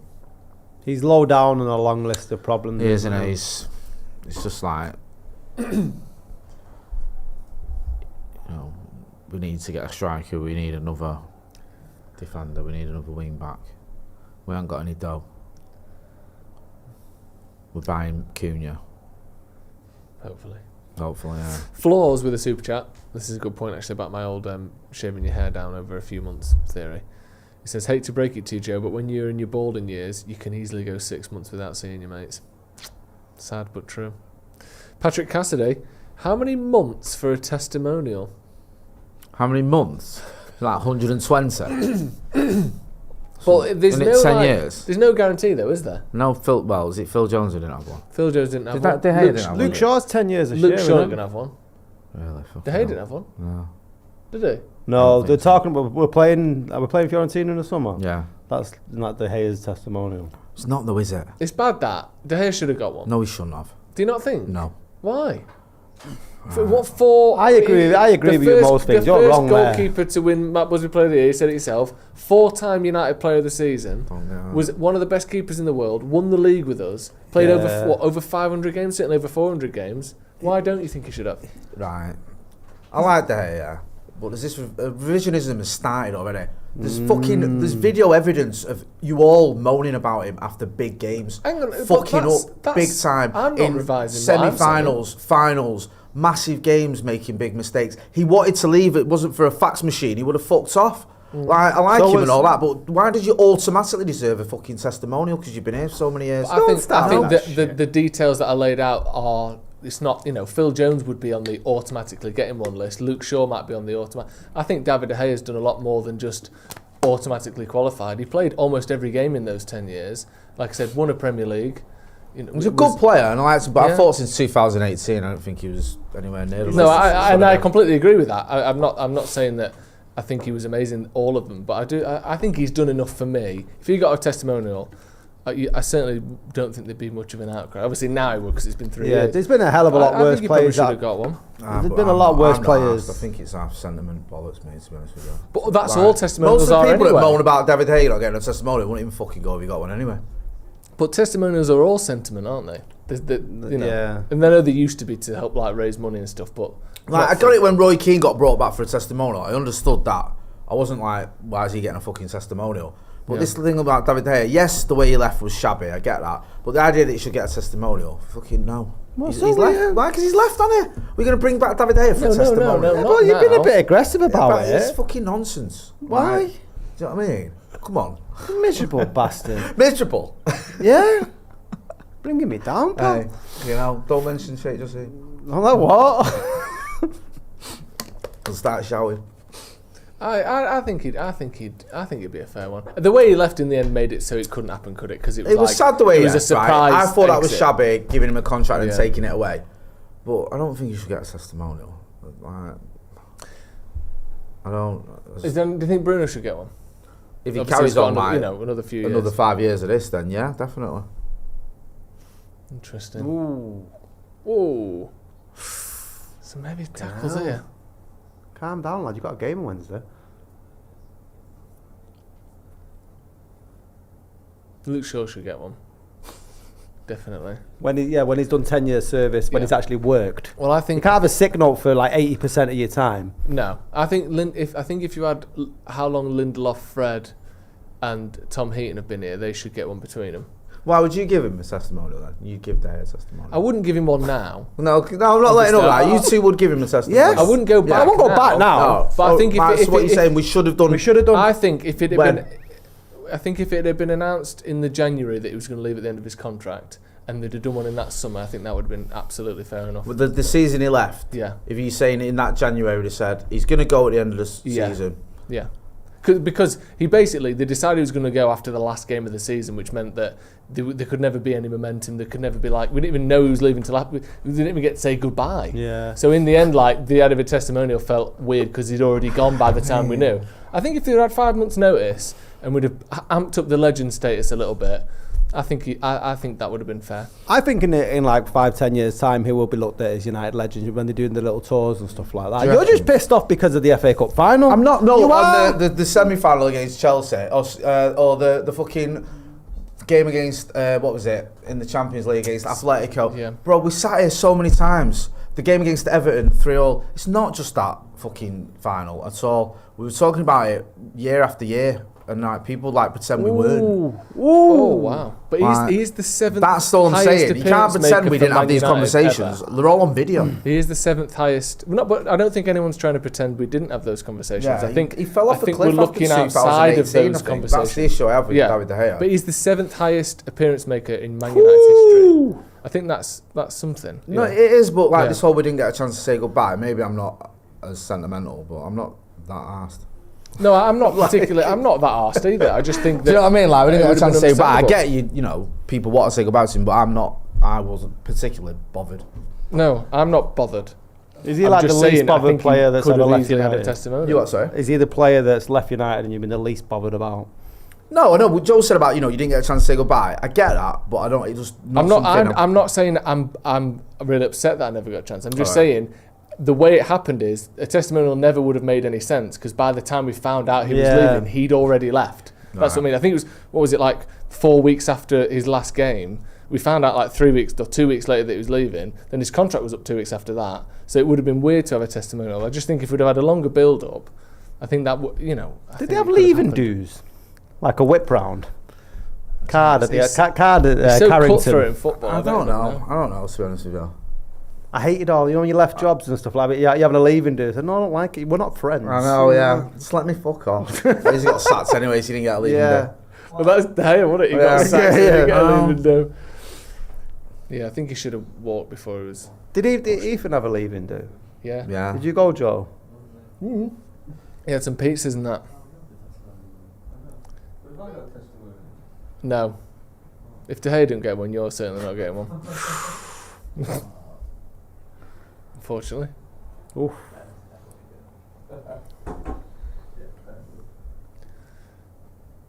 Who has had one? There's not. When I can't find a was list the of them. last testimonial? The last one I can remember going to was some fucking Eric's. I Or think no, Rooney had Keno's. one. Keno's, I think, was the last one I went to. Carrick had one. You'd think. Scholes, Giggs. Yeah, so Oh no, Neville's actually. Pretty sure- Neville's was quite recent. I think I saw it said that Carrick had one in 2017. I don't remember That that. would have made sense. There's a silhouette of Thomas Tuchel.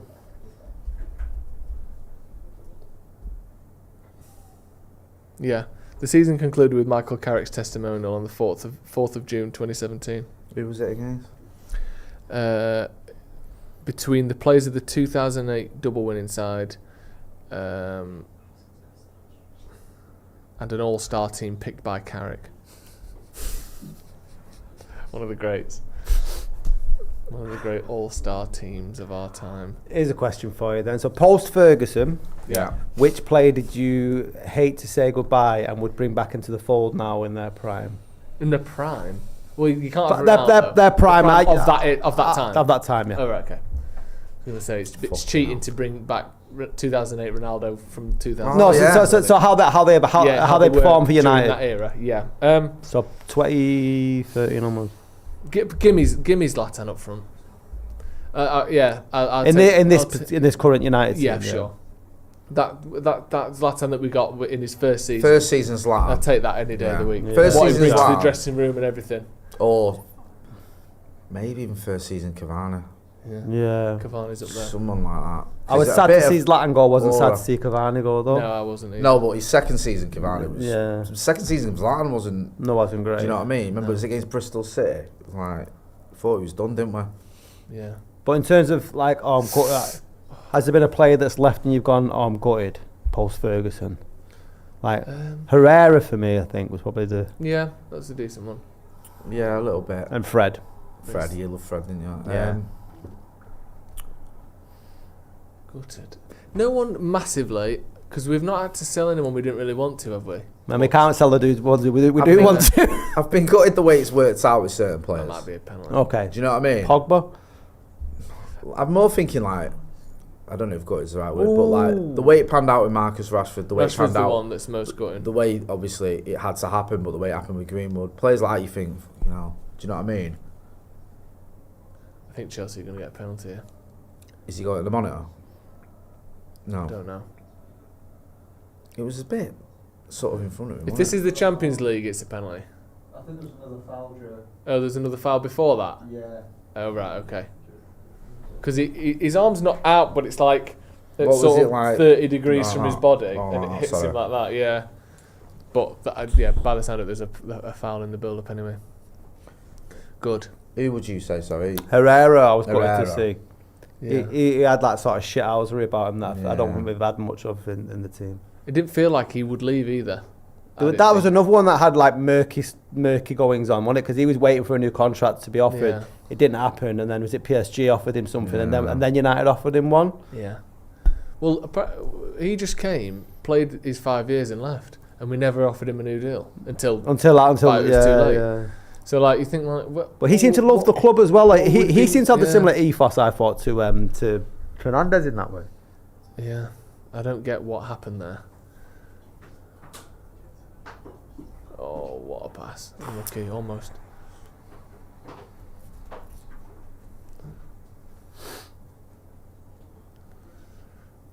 It's almost a brilliant pass, that, isn't it? It's just a couple of feet too short.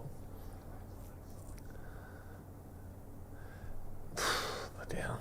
Yeah, we've not been spoilt for kind of great players in the last 10 years, No, I have we? can't. I'm struggling to think of someone who's coming. If and De you Gea think- had gone when he nearly went to Real Madrid, I was gutted then. Then that De That I was Gea gutted was then. fucking unreal. Yeah, He was. but by the time he I actually think he came back from the World Cup Right. and he was like a broken man.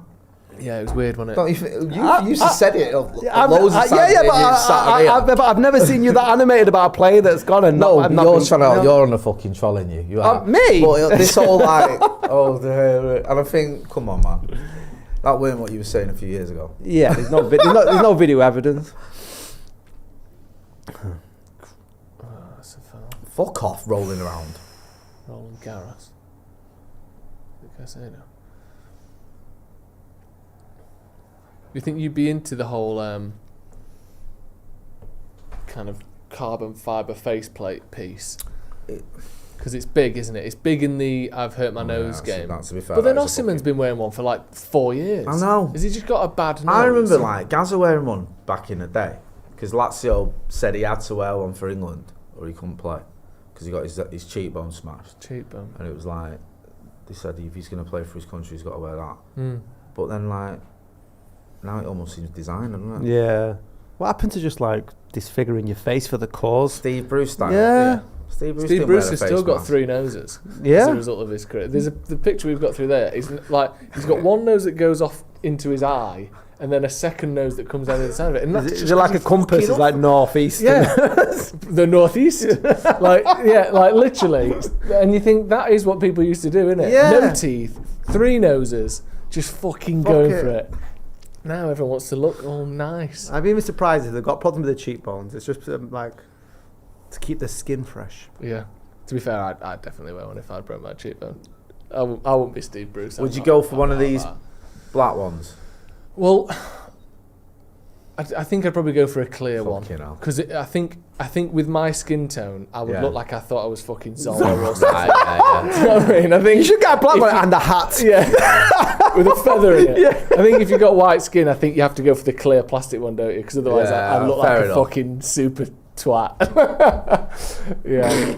But I would wear one though, yeah.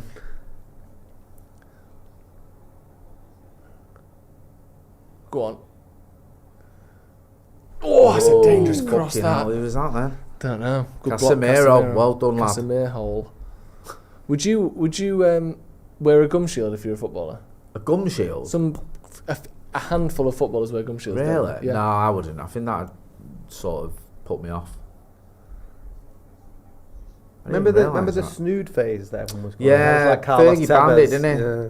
Who do you think of when you think of snood? Tevez for Ashley me. Young for Aguero, I think. Ashley Young for Villa. Do you? Yeah. It's instantly Aguero for me. Have players ever been allowed to wear hats? Keepers. I know keepers are, but Chris it's Kirkland loves a cap. Oh, he loved the cap, didn't he? like an outfield Lev Yashin player. wore a flat Like cap. if it's freezing. Well, Rooney had his sort of that headpiece that looked like it could connect to alien civilizations. Do you know like you just got over. And I think as long as you pretend you're injured, yeah. I think the answer is yeah. Raul Jimenez wore a hat. Petr Cech wore a hat. I was about to say Petr Cech was quite full on it. But that wasn't like... Oh, yeah, what's going on here at Villa versus Spurs? Villa have scored. It's 1-0. Oof. United might not finish 17th. Fucking hell. Delicious. Good. It's a feast. It's a feast for the eyes and the ears, isn't it? As it stands then, Villa up to 4th.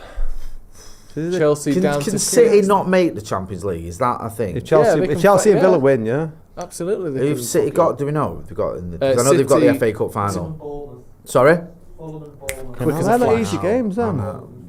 Can you imagine? And then City got a Europa Cup. There's winning only the FA 5 Cup. easy games in the Premier League. Imagine. City got Europa League, and then United got the Champions League. I'd absolutely love that. And also, let's not forget, they've got the FA Cup in the meantime, which might... Because I think they play... Is it Saturday for the FA Cup and then Tuesday or Wednesday for the Bournemouth game? Tuesday. It's only a 3-day Is it away at Bournemouth or...?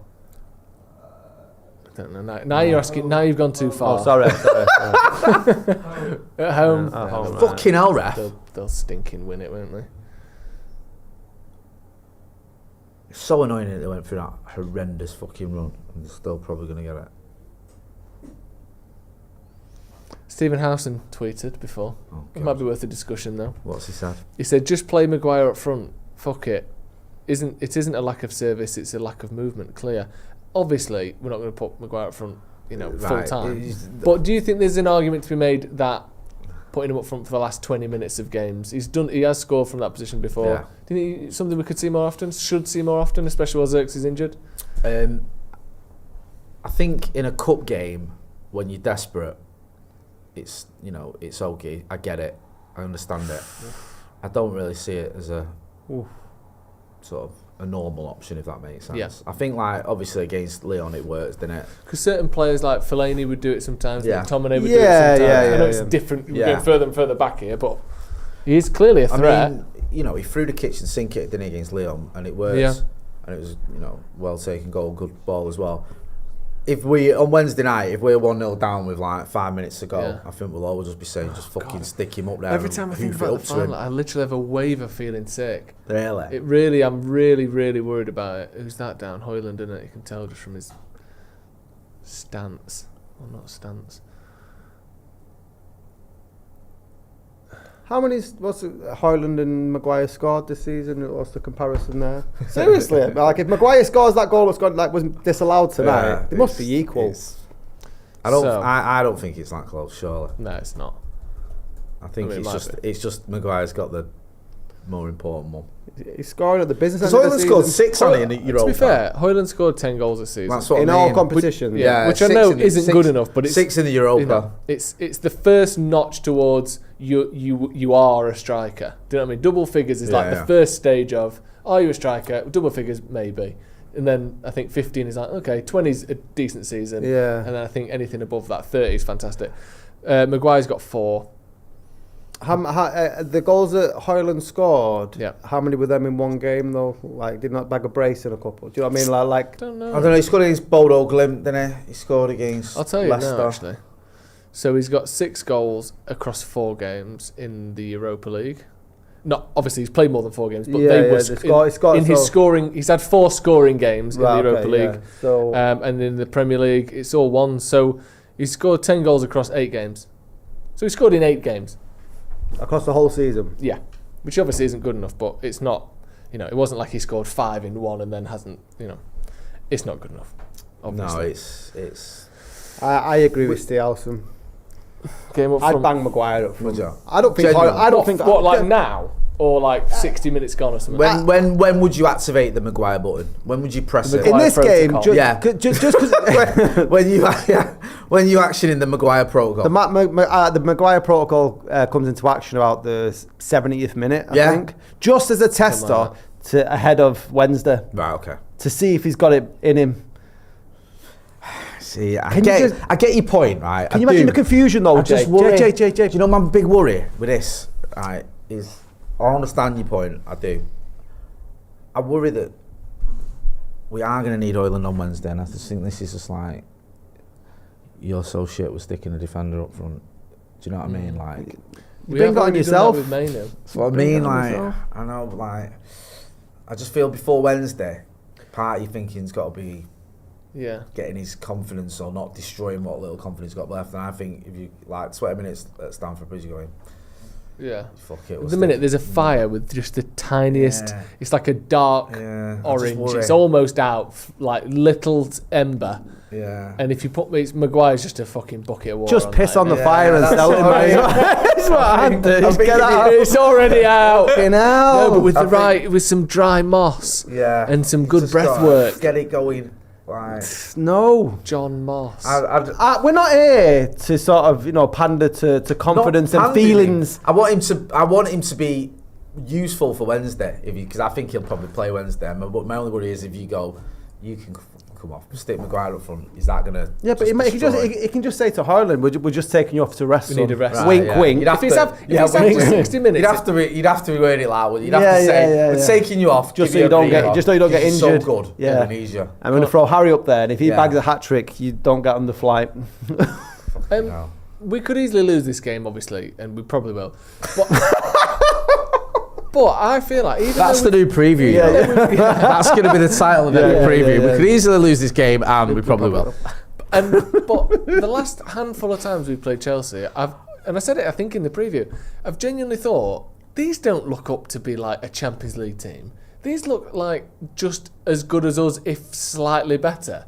And I haven't been impressed with them in years. And I know that. Probably looking when we aren't beating them in 6 games, but the actual games themselves, every time I play them, I think they haven't got the intensity or the energy or the pressing of even Newcastle and Villa and Bournemouth and Brentford, teams like that. I think whenever we play Chelsea, I think these are absolutely fine. I don't know how these are challenging for Champions League. They're like bang average. The last time we played them was that sort of batshit crazy game where there was no midfield or tactics, was it? And is it Cole Palmer scored? Yeah, Cole Palmer got a hat-trick. But United should have won that game, really. Yeah, take the man of the match award off Garnacho and give it him and then suck it away. And like I said, I know that you can. We haven't won many of these games, but I don't know. I'm never particularly impressed with how good they are compared to so many other teams we play in the league. I just feel like all right. I was going to say, do you think they're as reliant on Cole Palmer as we are on Fernandes? Which can't be the case if they're still higher than in the league. I think less so. Yeah, he went 16 games without a goal or an assist, didn't he? I think. Yeah, but they have he's still their most dangerous player. Yeah, he's mint Cole Palmer, and he had a bad spell, but he's still a class player. Yeah, but they've got others like. If Bruno goes 16 games without a goal or an assist, well, we're fucking relegated. Aren't we? You're right. We actually might be relegated. Genuinely, take 4. Not in the league. I think it's about 20 goals and assists. Take 20 goals off of us. We scored 19 goals or 22 goals or whatever it is. Like we would get relegated. Or could. Is he? What's he holding there? Is it his hamstring or is he just pulling his legs? I think he just. Was he just? Okay. Banged into I couldn't tell if he had his hands under his legs to be touching his hamstring or whether he was just picking his legs up. Pick his legs up. You just landed on him? Out of all the signings we made in January, do you think Dorgu was the best? He's up there. Yeah. He's definitely in the top 2. I like Dorgu. He's been a little bit erratic, hasn't he, since he's come in. We've just got to wait and see. He seems to fit the profile of the type of player we need. Yeah. He's just got to wait, haven't we, a little bit. It's only early days. It just doesn't help when it's so bad. The whole team's so bad. It's hard to judge someone who's just coming in January. How old is Joe? 20? He was when we signed him. Yeah, like from Lecce. No disrespect to him, but it's a massive step up in it coming to a club the size of United. Yeah. It takes a bit to get in there as well. Like he's, I know he's 20s young, but he's played 6 games for Denmark, so he's not hugely experienced internationally. And we've seen 20-year-olds play a lot more than that for the national team. Before joining United, he'd played 57 professional games. Fucking hell. Yeah. And it's not nothing, but we've got to temper the expectations. Has there ever been a moment where Cheeto, Dorgu, Højlund and Eriksson have all been on the pitch for United? What, the Danish quartet? Yeah. Can I get a wall? How's that? No, I don't think. Oh, it's a shame that, isn't it? Cheeto. Why? Because Højlund and Cheeto have never been on at the same time, have they? No, they have against Bournemouth. I think at the end they were. When Højlund got his goal, Cheeto was there, but I don't think Eriksson and were Eriksson and Dorgu there. Just curious if there ever 4 Danish players at the same time playing for United. What do you reckon the biggest sort of cohort of a nationality we've had at United's team? So Irish, do you reckon? Non-English. Yeah, non-English. Yeah. That's a good question, actually. Yeah. That's 4 Danish is pretty good. That's what I mean. That's why I'd be That's not far off, Has that ever happened? Or should we say non-British? But even then, I don't think we've had 4 Welshmen, have we? Have we? I don't know. Was there That's a time good shout. when We've had 5. We didn't have 5 Spanish players all at once. No. How many Portuguese were there with Dallo? Portuguese. We had Oh, that's a Dallo, good Ronaldo, Bruno. Dallo, Ronaldo, Bruno. Was there any others? Portuguese. What about that Tellez? Is he He's Brazilian. money? Yeah. Speaks Portuguese, Yeah. so they could communicate. Oh, nicely done, Ahmad. Oof. Don't know. It'd be mad if it was Danish. The wouldn't ball Yeah. just seems quite an odd little quirk, that, doesn't it? That Yeah. you've ended up with. I know they're sort of dovetailing. They're not all first team or whatever. Oh, he made that. There was no. Right. He got out of jail there. Was he offside for that follow up? Regardless, he's that was fuck. that was a bit Cheers. Hollywood, wasn't it, when it didn't need to be? Sorry, have you got any ice? Oh, bless him. Ice and lemon. He's off. Why is he not catching that? Fucking hell. At the very least, why is he pushing it back into the danger? That seemed harder than pushing it away. That was such a 1980s save. Do you know what I mean? It was like, I'm just going to claw at it. That was weird, wasn't it? Yeah, nice. Yeah. Just don't think about it. It didn't lead to a goal, so it didn't happen. That's a good point. That. Yeah, Do you know don't what I think mean? That's what I do with all the losses this season. Yeah. It's happened. Well, Can't do once much it's about it now. happened, It's over, innit? Villa have scored a second, by the Good. way. 2-0 up against Go on, Villa. Tottenham. Boubacar Kamara with his first ever Premier League goal. Yes, that means that Liam Delap's coming to United. Do you want him? Well, Yeah, why not? why not? I like the lad. He's a good player. He's a handful. You know, he's Great obviously goal, scored some. Was it 12 or 13 goals he's got in the Premier League this season? Yeah. Yeah, One of the two. yeah. So I wouldn't mind seeing someone coming in as well as him though. Someone who's got a bit of experience, even if they're a little bit past the best. I know we've done that before, but to get a young striker and an older striker is all right. The trouble is, in the past, sometimes we've just got the older striker. If Delap comes, it's got to be in the end of Højlund though. You can't have 2 players at that stage in their Do you career. want Delap? Sorry, I didn't ask you. I'd take Rory Delap at this stage. Right, nice. I don't know. He seems to be able to create goals out of nothing, and I think Højlund struggles with Yeah, that. that's a shot. You a fan of Delap, you? I think he's good. Yeah, I do think he's good. He's got a bit more on the ball. He carries the ball better than Højlund does. I think his tenaciousness is more well placed than Højlund's as well. I think sometimes Højlund does stuff in it. He's putting a lot of effort in, but it's not in the right areas. Well done, great. Dorky. Yeah, and if he scored 12 or 13 goals in the league for an Ipswich side, Yeah. Although Then he can score 12 or Yeah. 13 for a side look that at like 17. Solanke, absolutely. Football. That converts to possibly even 14 goals. He's gone up by one. Is he league ready position. to make that step up? from 17th, no, from 18th to 17th. It's, Yeah. it's not easy. Not everyone can do It's it. one of the great jumps. That's shite.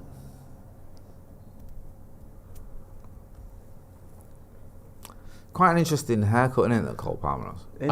I think it's a. You don't see many other Barnetts like that. Pull you it brush back, it back, it goes a bit yeah, further yeah. back than Do you reckon? you might like. Yeah. Is that a Because he's sort got of- that kind of like the fringe has been sort of pushed Shaped into a and- line, yeah. hasn't it? Right. It's all very filled in. Yeah. I think I might be a bit more receding than he'd like. All right. Okay. Goals conceded from a court. Ooh, we're only one behind Wolves, so. Come on, let's beat the record. Can't even get top of the league in anything. I know, man. Still 2 games to go. Come on, this could Come be on. Neto. he's not good enough, is he? Didn't they spend like What's 50 he million doing on now? Neto His as top well? off. What, did he take your whole top off, did he? Is that what you're saying has happened? Did he pull it over his head? That No, Højlund no. just took your shirt clean off? Oh, he did. I did. Apologies. My mistake. He literally just took his shirt clean off. Apologies for that. Yeah, that was like a mum taking a kid's like t-shirt off at the beach. Wasn't Yeah. it? Right, come here I love in the that, water. He literally just whipped the thing right off, didn't he? Wow. I was almost certain Colwell would have had more of an involvement in that than he did. You're having a night Oh, tonight, fucking John. hell. amazing. Mounty. We've got a message from Slack. Oh god. I was all over the place. Honestly, seeing stars. See, this is why this is the fun end of the season when there's no one cares, you know what I mean? Usually at this stage of the season, we're waiting to see if it's going to be City again winning the title, aren't we? Fucking hell, they're right ding dong them two, aren't they? Oh, Is that rhyme slang for something? What's that, sorry? A ding dong. It's not, is it? Is it? I don't think so. Where does that come from then? Is it just It's like the the bell at the start Yeah, of the maybe, boxing? yeah. I think so, yeah. Interesting. Half time! I like to declare it like a town crier. Yeah, well done. Thoughts on the first half, Jay? Say that. If it was indeed a first half. Say that, 0-0. Yeah. It's compared to what we've seen this season, and a bit unlucky that it's just inches in it. I know they all count, like it counts if it's still offside, it's offside, but it's barely anything when you look at that graphic they put up. The automated offside is only just off. Yeah. So United haven't been as bad as I feared we would be, but you know it is we have put out a stronger team, so still in it. And I think if you can get a win, there's every chance you could get a win going into Wednesday. Fucking buzzing, wouldn't you? Like, just a bit of a boost, a decent result away at tough ground. Take that to fucking Bilbao. yeah. Especially with them getting, I know it's not, they played their resis, but them getting beat as well. Yeah, Tottenham 2-0 down, as we said, as it stands. To Aston Villa. Scotty, what did you make of that first half? I'll get into some stats in a minute. I sort of expected Chelsea to be a lot better than they were. I've not watched much from this season, but aside from the chance, I think they hit the post earlier on, and then there was a shot where Onana made a meal of. But they've hardly threatened aside from that. United haven't either. That goal by Maguire that didn't stand took it really well, and I think that's for me why Harris should start up front. Yeah. On Wednesday. I think it's the greatest resurrection since the other guy. The other fella. The only resurrection since then as well, you could argue. I think it's. I don't know. I know I just said this a few minutes ago, but whenever I watch Chelsea, or whenever we play against Chelsea, I'm always massively underwhelmed by them. They don't strike me as the quality and the build up and the ideas of a team that is, right in and amongst the Champions League places. If they win today, they'll go up into 5th, which will take them obviously in the Champions League spots. Whenever I watch them, I just think they're a bit flat, they're a bit boring. They don't seem to have much drive or that kind of aggression that all other teams in the Premier League seem to have. And yet they're right up there. I honestly think this game is there for the taking. I don't think they are particularly good. Looking at some of the stats, 56% possession to United's 54. Only one shot is the problem, but obviously I would call the Maguire chance and the Maguire goal, even though it doesn't even go down as a shot at all, that was the best chance of the game, and bar the fact that it was 2 inches offside, it would have been a goal. So I'm not too worried about the low shots and low XG. A lot of Chelsea shots have been from outside the box as well. They had a couple of decent ones, didn't they? Was it who was it, that one? Right, it was Madueke, wasn't it? Yeah, he should have scored really, shouldn't he? It was a good ball by Cole Palmer. Yeah, Madueke just got it all wrong. Yeah, that was the big chance of the game so far. Let me go through some super chats as well. Happy says, I've been here since full-time Devils days. I watched the first videos of Paddock. Just want to say I'm proud of you, lads. Keep up the great work. Glad Jay removed the beard. Yeah, that had to go. That was a lockdown thing, that. I want it to come back though. No, I only grew it because I was just bored. Someone dared you to. Yeah, just like stuck in my house with now today. The Lincoln years. Yeah. Abe Lincoln. It was. Martin P says, come on United, Rasmus with a hat-trick just to shut the critics. This was not at half-time. Don't understand why it's such a strong squad tonight. Better pay off with 0 injuries. So far so good on the injuries front.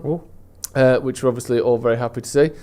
Caleb says, is this not a perfect example, and as I say that it all glitches, of Harry Maguire not gaining an advantage at all? That's not off, that is ridiculous. He wasn't gaining an advantage, was he? But that isn't the rules, is it? The rules is... If it's off, it's off. The lad's making a point about offside should be if you're only getting an advantage. Yeah, but I think...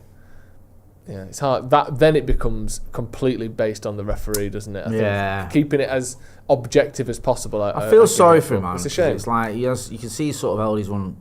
You think you've almost done enough, don't you? And it's just not quite. And I mean, strikers. I was going to say if it was a striker, maybe he would have been onside, but strikers get caught offside like that all the time. Our striker wouldn't have finished it. Well, there you go. Juan Martinez says, my hometown neighbour Joey Martin has a testimonial game for Cardiff Devils in June. There you go. Highest scoring import player in EIHL history. What's it in the what? Sorry. In the EIHL history. Right. Okay. What was that? Sorry. EIHL. Something hockey league. Hockey league. In Wales, was it? Cardiff. Yeah. East. Elite in something. Into Wales. Infrastructure. Rossified says De Gea did get to say goodbye. He threw 2 in against City in the FA Cup final. Yeah. What's up with you people? That's true. Ryan Pitt said, when's Ethan's testimonial? We did one. What did you do for Ethan's testimonial? You were there, went for pizza. Yeah, but I didn't stay out late. I didn't stay out late either. It was a bit of karaoke. You got karaoke and pizza, yeah. I didn't get invited, Ethan. No, it was the nice Did people. you not? No, I never get invited to any of your I parties. was surprised. We had fuck off. everyone was there, wasn't they? The interns came, the cleaner. Everyone was there, weren't they? It's great. What a night. I can't believe you didn't invite Scott. That's bang out of order, that. It was one of those nights where just everyone you wanted to be there. It was so good. I love it when that happens. Like pre-season. Joshua Bowater says, speaking of Brucey, is he making an appearance for the watch-along of the final next week? Get Brucey out. Right, if we win, will you make a promise to get Brucey out? I'll make a promise. If I remember, I will get Brucey out. Okay, that's fair enough. That's a reasonable promise to make. Yeah. Matt G says, Zlatan ran the dressing room. Jose's downfall started when he left mid-17-18. That's a shout out, Yeah, Zlatan was big in there, wasn't he? He seemed to have a good relationship with Pogba as well. He sort of seemed to be someone who not kept him in check. I think that's a bit OTT, but yeah, Pogba looked up to Zlatan. Yeah, definitely. That's another thing with that. We don't have players of stature like that. Don't do it. It's like fucking God amongst men. He was. Yeah. Zlatan. Will Edmondson. No top 4 team is relying on a 21 to 22-year-old to lead the line. Very unfair on Højlund in an underperforming team. Yeah, I agree. How old was Haaland in his first season? Something like that. What was he? He would have been 21. Right, well, that just says it all. Well, let's get Haaland. I like that idea. I thought you know what United should be doing?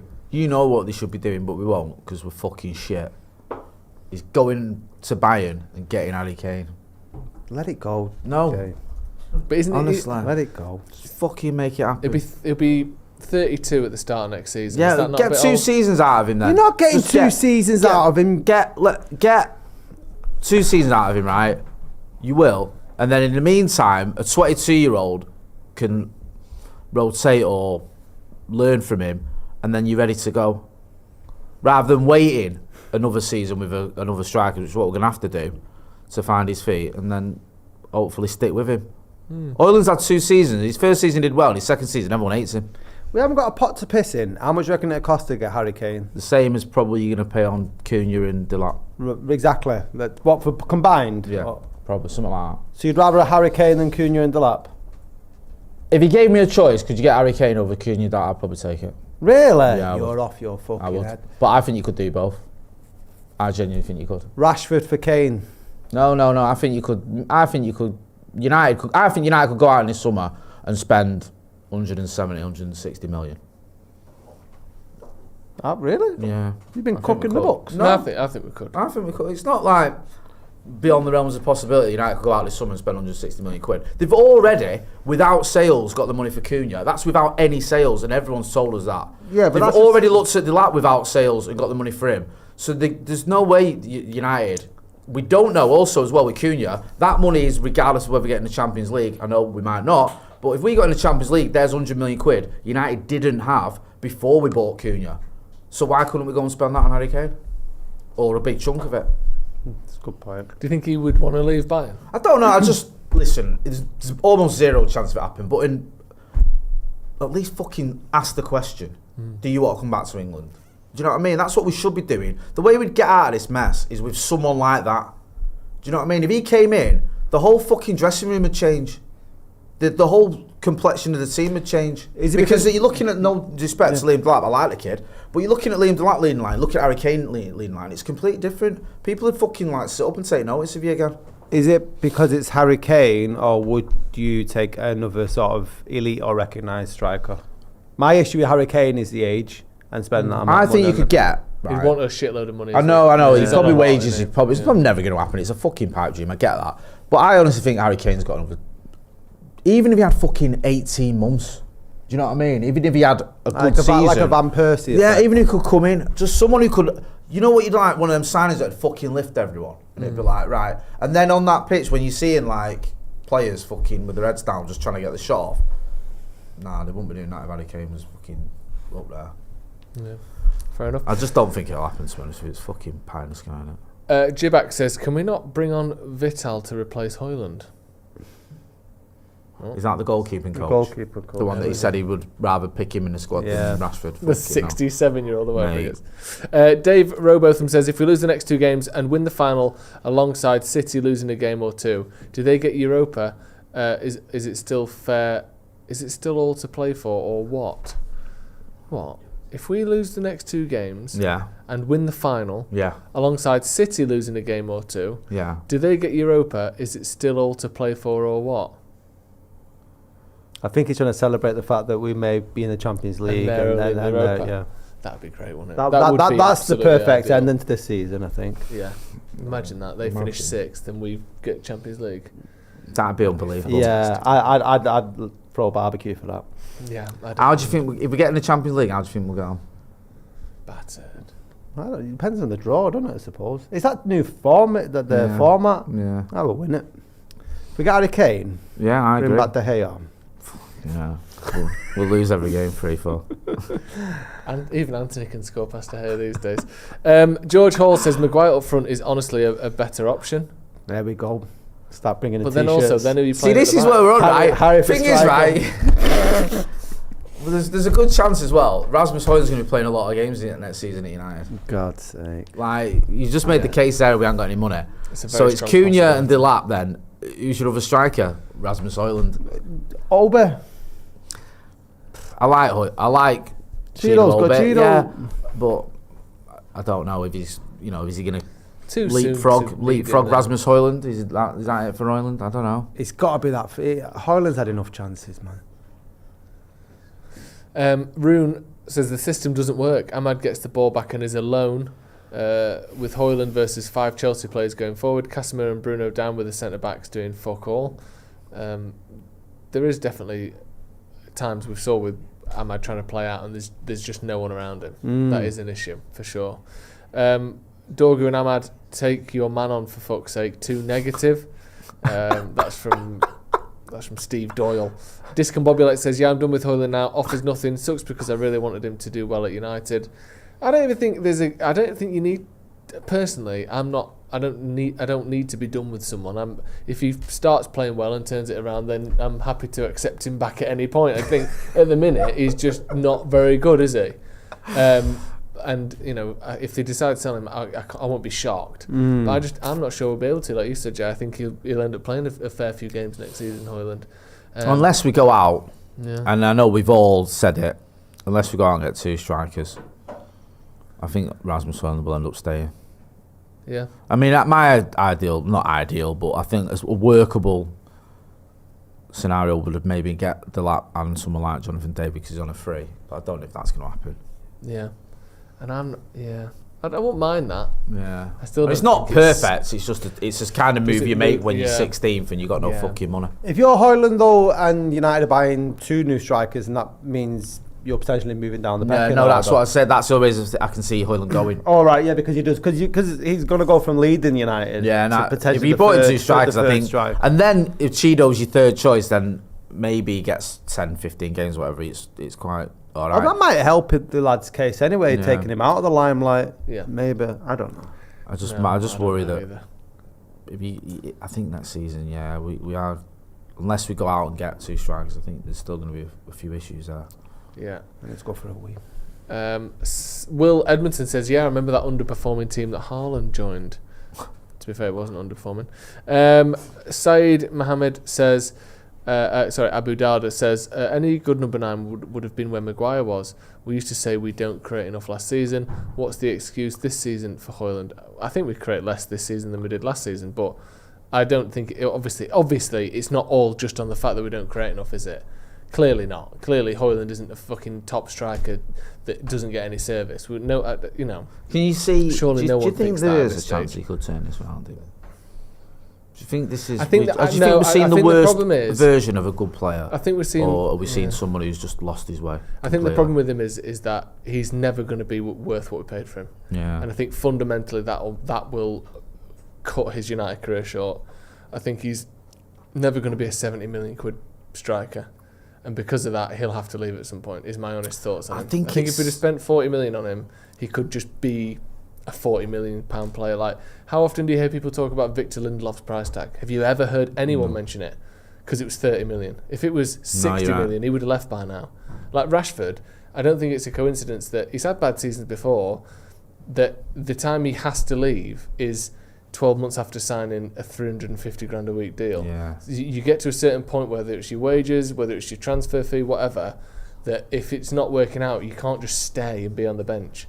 You can't have a 72 million quid striker on the bench. You have to leave. So I just think, unfortunately, Højlund probably will leave at some point without living up to It's just that, like you just said, Danjo, like 72 million quid for a guy who scored, was it 10 goals in Syria? And or was it 9 or something? Yeah. Like at Atalanta, it's like, it's not his fault, but who's doing the fucking negotiating now? Andrew Corbett 96 goes, I go on about Lindelof's price tag, worst signing we've ever had. Lindelof? You were saying you don't really hear much about Lindelof's price tag because it was relatively reasonable. Yeah. But someone said that they do go on about it because it's the worst signing we've ever had. How much was Lindelof? 30 odd million. What? Because even though he doesn't play every week, that's allowed if you've cost 30 million. It's because Højlund costs 60 odd that he can never just be a player that's like expected to get 8 to 10 goals a season and people will be happy with it. People need him to live up to his price tag, and I don't think he ever will, unfortunately. Benjamin Toppin says we need a talisman up front for sure. Rossified says Mickey Moore and Pape Sarr both gone off injured. Interesting. I think Sarr might well have played. I don't think Moore will have played for Tottenham on Wednesday, but Sarr might well have done. Pram Sirimana, if we had 200 million to spend on Kane, if we had spent 200 million on Kane and Rice in the summer of 2023, rather than Mount Onana, which I think is also corrected to Obama, and Paddock. Højlund, where would we have been? It's a great point. Swap Mount, Onana and Højlund for Kane and Rice. We're we're almost certainly in the European places in some way, we'd be shape, or much form, better off, aren't we? wouldn't we? But it's one of them, innit? Yeah. Samir Zulic. I'm sure Cunha and Delap are both 9s.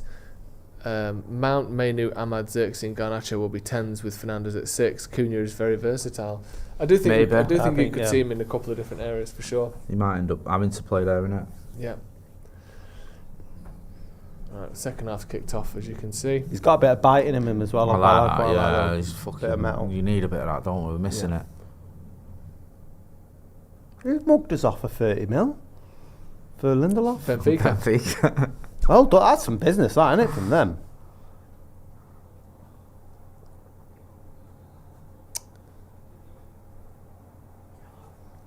That Bruno been booked there? No, it's Casemiro.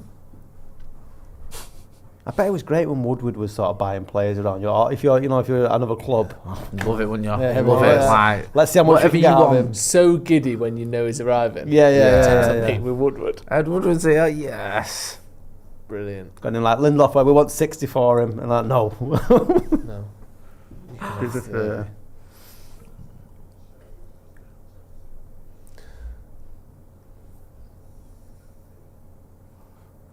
Yeah, I think people underestimate that those things do matter. Like if you're known as a tough negotiator, or if you're known as a pushover, and you live up to it, that does change how people approach the meeting, how people approach the fee and all that. Like he obviously will have become known as, or United generally in the last 10 years, as they'll spend what you want. Yeah. It does. It's not. Everyone's had meetings before. You know what you to expect from different people. We must have been taken for a ride so much. Yeah, no, you're right.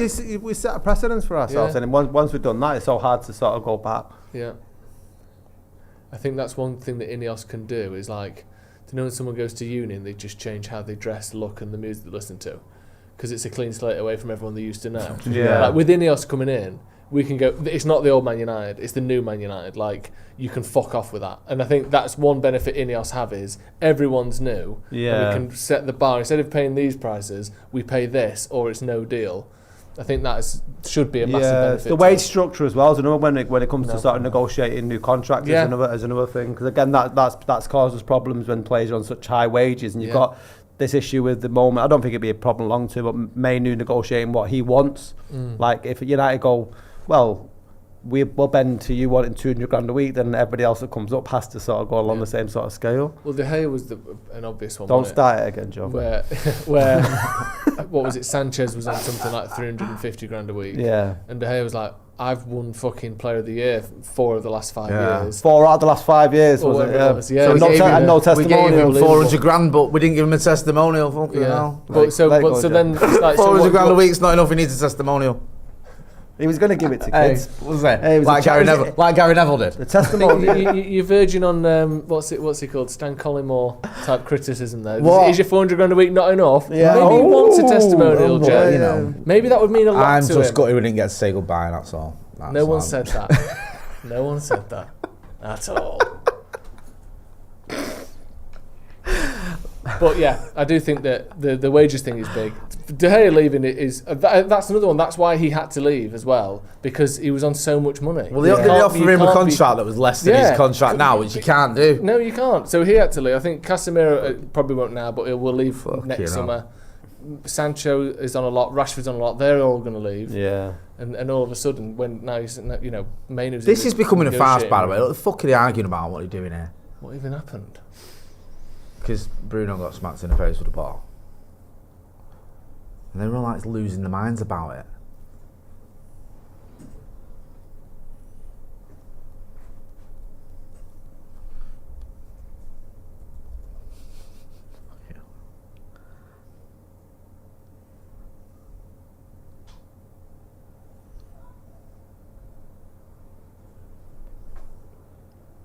Well played, Maguire.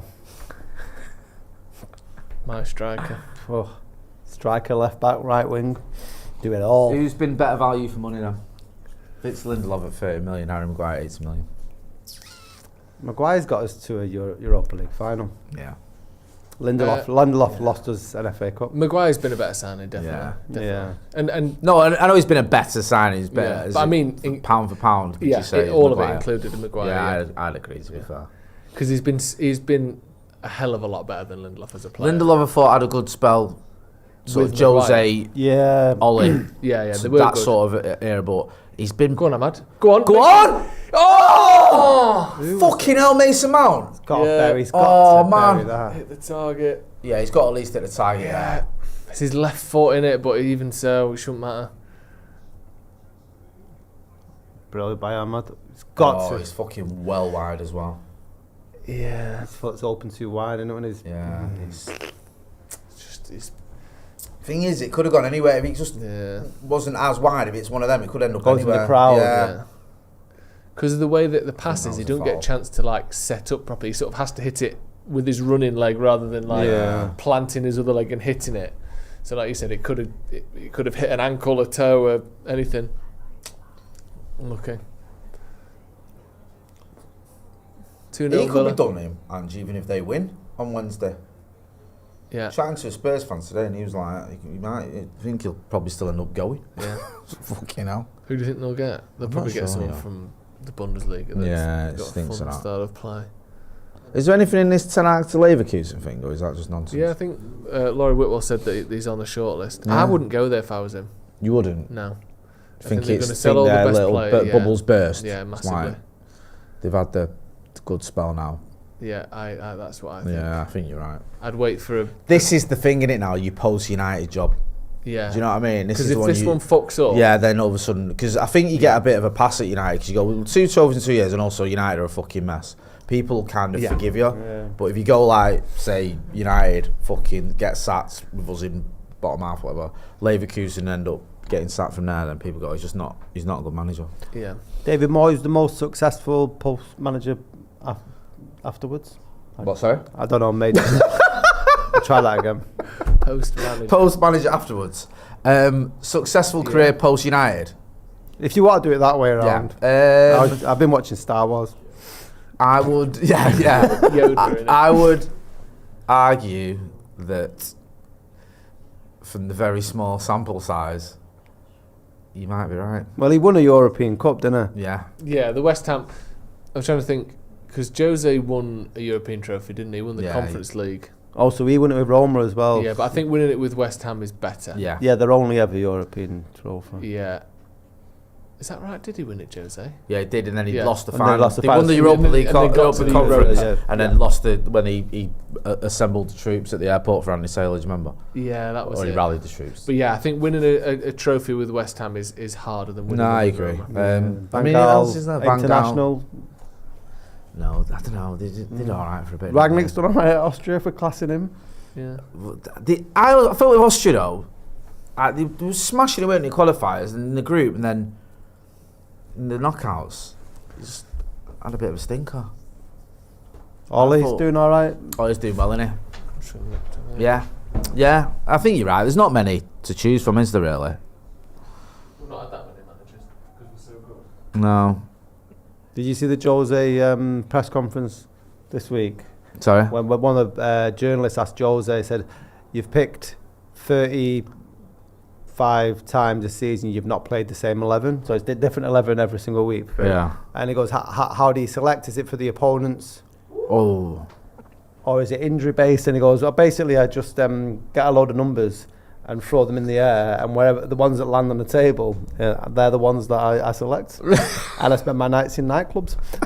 He's gold. Love that. So, couple of super chats. Danny Shields says, if De Gea doesn't cartwheel when Fiorentina score, then Jay has to agree to stick by his own standard and call for De Gea testimonial. Yes, nice. Check Lindelof's last few years, injury history. He has perfected the transfer window injury. He's been clinging on for years. Sometimes, that was from Elliot, sorry. Sometimes I feel Woodward used to do money laundering with United transfers. How can a banker be so bad? That is from Saeed Mohammed Abu Dada. And James Stewart says, look at you, all yous on that bus. Watch along. Get involved in the chat in the comments. He's sent laughing emojis with that as well. Someone's saying Adam Booth says Bruno's losing his head. Someone's saying Danny's saying a bit of revisionism going on with Maguire.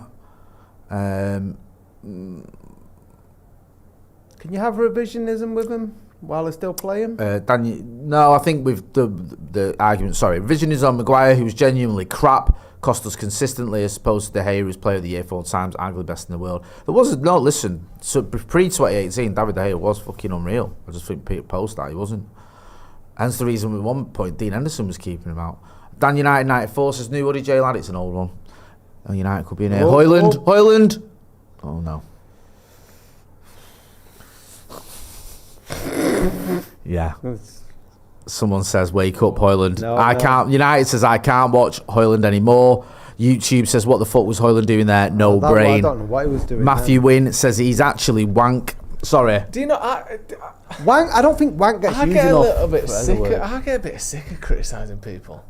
He's been shit for so long. Like I almost just want to leave him alone. I feel embarrassed to notice when he's done something bad. Just turn your head to it. I feel like you get it because we talk about United all the time. It gets to the thing where you feel. I did it with Anthony. Yeah. Where I was criticising Anthony's performance, I said I don't think he's good enough, and then I felt like saying it all the time because he was linked with moves. So you talk about it in the paper talk. You do watch along. You come on, he wouldn't do out. You'd be like, oh, he's not good enough. You feel like every day I'm mentioning how this kid isn't good enough. And I don't think it feels harsh. Sorry, I don't think anything that people is saying is abusive or like nasty. I'm not criticising anyone for saying anything bad or being harsh or expressing your opinion. Ooh. I personally, just like you said, we talk about it all the time.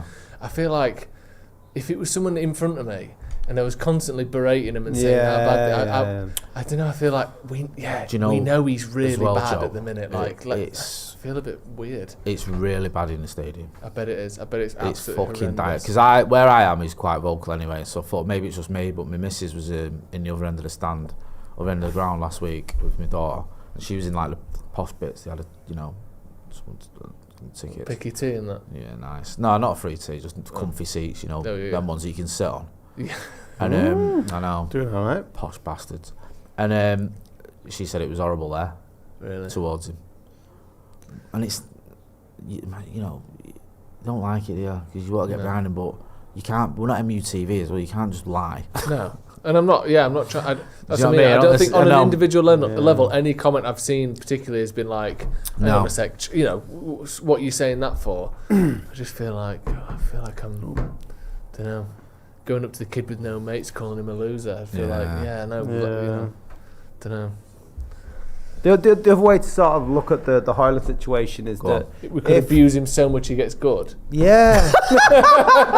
That's what I mean. Tough love. Tough love, yeah. But is there love though? Is there any love? He's been in the wars tonight, Patrick Dorgan. No, isn't he?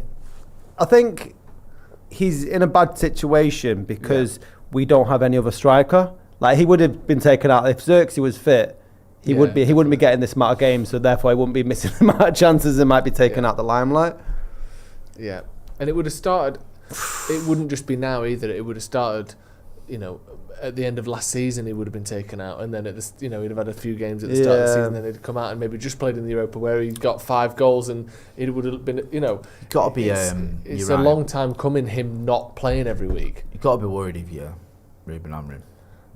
What for? Wednesday. Yeah, like about Hoyland, and you're probably gonna have to use him. You've even got another striker, unless you do what Scotty was saying, do the FA Cup final way. But it's just. Would you not do a false 9? Would that not be an option? It'd be an option, but I would. Who's your false 9? Sorry. I'd put Bruno. I would. Ugarte and Casemiro in the middle. Over the weekend and next week. I've kind of got what you said earlier, though. Like Bruno deeper does a lot more. That's the thing. He's sacrificing that against the strong Spurs. I know they've been shite, but they have got a decent midfield. Like they have got some good players. Like Benson Kerr, on his days, is a really good player. But it's what's better, Bruno and Ugarte or Hoyland and Bruno. That's the equation, isn't it? Yeah. So maybe Bruno is better deeper, but to have that, you have to have. I know it's hard. Do you know what? If I no chance, get up. A fucking clown. What's going on? That's not a penalty, surely. He seemed to go down really slow there, though. I thought he got the ball, didn't he? I thought he got the ball there.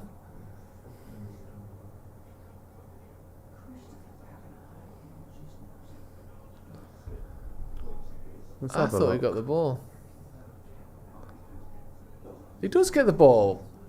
I think Does he? I think he gets the world, doesn't he? What's Does- the trailing just leg here punches by? the ball away. Does he buy this or is it a foul?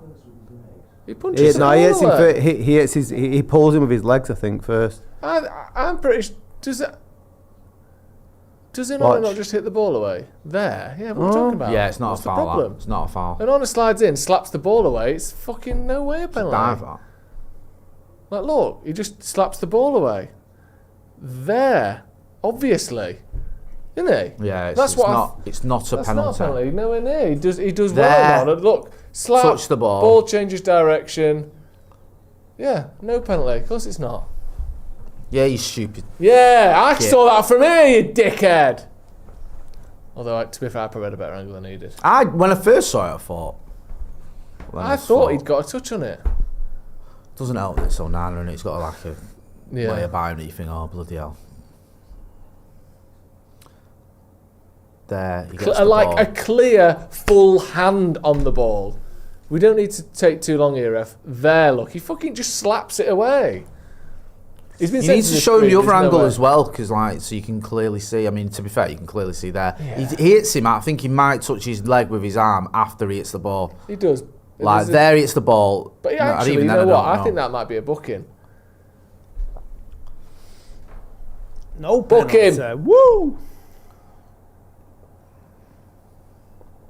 George just jumps over there expecting the contact and then they're in, are they? I don't think you could complain if it was a booking. I'm glad it's not because he did alright there, Onana.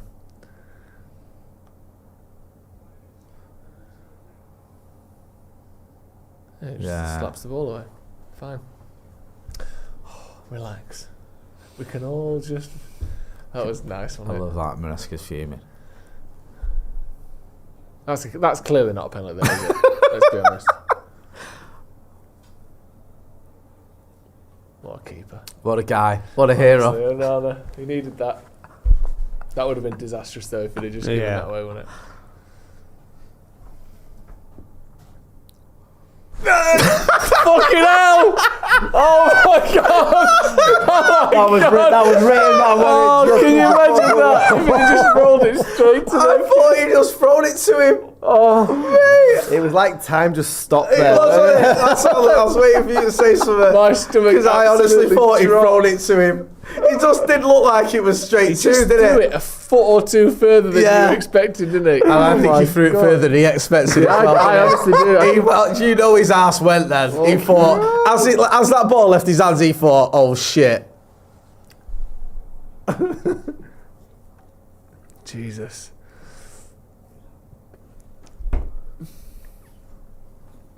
That was fucking hilarious, that. For a split second, Oh, I thought, yeah. he's actually foot this. Onana. Yeah. Yeah. It's the first thing he does as well after getting the penalty in the third. He's just do something that I don't think I've ever seen a goalie do. If that had just thrown straight to them and he just hit it in first time, I've never seen that happen before. Luckily, he didn't. Blimey. Elliot says, check Lindelof's last few years' injury history. He's perfected the transfer window. Yeah, I've read that. Injury. Sorry, I've read the super chats up to. Also gets injured every transfer window. Yes. Fair play. Read that one. Read that Oh, one. look That at all was yous the on that last bus. James Stewart replies to that one saying it was a Sloppy Joe's reference.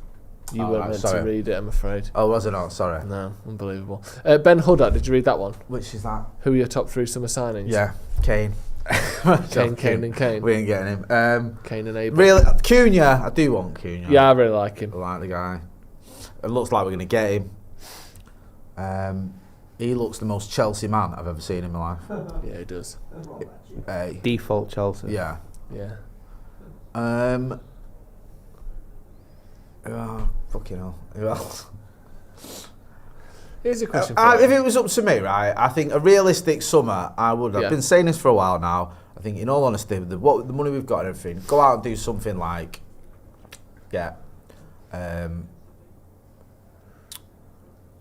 see, it won't happen. But again, I think United could make this happen. You know, I think United realistically could, go out and get Acuna, Delap, and then get someone like, I know this is 3 and I'm going to make more than 3, get someone like Jonathan David on a free Yeah. And go out and get a fucking another big signing, another like someone like an Adam Wharton or someone like that. Do you know what I mean? I think that's doable. That's just not good enough, is it? No, that's shite. Here's a question for you. Like, who are we going to buy in Let's the say summer? money and rivalry and everything is no object. Yeah. If you could have any 3 players on the planet, just anyone, who would you have? Anyone? United? You can have any 3 players. Well, that definitely have Lamine Yamal. Yeah. That's a given, innit? The age, But the where do you quality. play him? Wing back? Build the fucking team around him, innit? Change the formation. No, we've got to play Amorim's system. Fucking hell. Get him. He's going wing back. Actually, you know what? He can go on the bench until he learns to play bloody wing back. Yeah. So as you were, Mazraoui. Yeah, I'd have. So Yamal. Yeah. Rafinha. You have him? Rafinha. Well, it's how we could have got him. I thought we're linked with Yeah, him. we haven't been, is it Dembele is it from PSG? Oh no, I'd have the what's his name? The winger for PSG begins with K. Kvaratskhelia. Yeah, he's very He's good. class, sensational, isn't he? Yeah, he's another one. Proper old school. Reminds me of Ribery the way he sort of. Yeah, that's a shout out. I don't know what it'll be like when he comes back, but I'd have Rodri. Yeah, that's a shout. I'd have How Rodri. old's Rodri now? 20. He's not that old. Really? He's not as old as you. No, you want him to be older than he is. Why can't you be older, He's, man? he's 28, so he isn't. So he's young, 29. but he's- Don't you understand how fractions work? And if that role he plays well, you can have. You've got a good few years in that. Who else would you have? Look at that. Almost. God. I'm not going to slag him off. You can if you want. No. I'm trying to like. You didn't need to slag him off. Your expressions speak volumes. Your expressions when he fluffed these lines, and your expression, your laughter when Onana nearly threw the ball to fucking whoever it was. Yeah. Mate, imagine that you went through all that rigmarole of VAR and everything. Yeah, I'll have a goal anyway. Fucking hell. Go on, Ahmad. Go on, lad. Penalty! Look at the bastard! Oh, he's booked him. Fucking hell. Didn't put the other one for diving, did you, you fucking knobhead? Ahmad's look a lot better in this half. Yeah, but it's a dive, to be fair. Just fouled him. It was the momentum of his run. Yeah. With the wind. The very wind. windy in Yeah. Stamford Bridge. Yeah. It's a wind. There you go, there's me, man. Amorim just laughed at him, didn't he? Your mate. Do the tiny train. Something like that. Hey, up, changes are afoot. Mason Mount's coming off. He's been alright. Yeah, he's been okay, hasn't he? Should have done better with that chance. Yeah, he's been okay. He's not doing That's his third start for United, I think it said, didn't it? His third when he's start. in 2 years. Like, is it his third? No, it can't be his third successive start. His third successive Premier League start. I'm sure Could that's be. what the start was. Yeah. For the first time since he's been here. Because he started. Yeah, he will. Is that be. right? So it's his third successive Premier League start for the first time he's been here. Since he's been here. I think that was the stat that I saw. That's amazing. That they isn't it? showed. Yeah. That's absolutely amazing. He's not- Good for him. He's not doing enough to say start on Wednesday though. No. Not for me. Yeah. I mean, Probably not. the problem is, Garnacho's probably going to start on Wednesday, but he's been a bit up and down on it, to say the Yeah, least. that's what I mean. Do you know what I mean? Yeah. It's not like you go. I've noticed improvements in Garnacho's game though. In terms of the post sitter, when he had that little falling out, he looks up a hell of a lot more. He doesn't always make the right ball and stuff, but you can see that he's not as direct as he usually. It amazes me how unpopular he seems to be, because I like Garnacho. We did a video sticking up for him, and he was like. And then he started playing bad. Fuck off. Well, no, it was, to be fair, it was when he was actually not doing too well, and I was like sticking up for him, but a lot of people like just frustrated with him. People like to have their pet hates though, don't they? Like there's players for certain people that they know, regardless of what they do. Let's say it doesn't matter. It's this fucking little knobhead.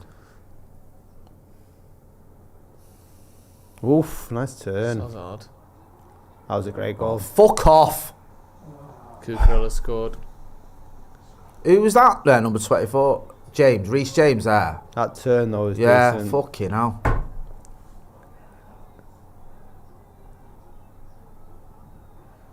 Come on, man. Fucking hell.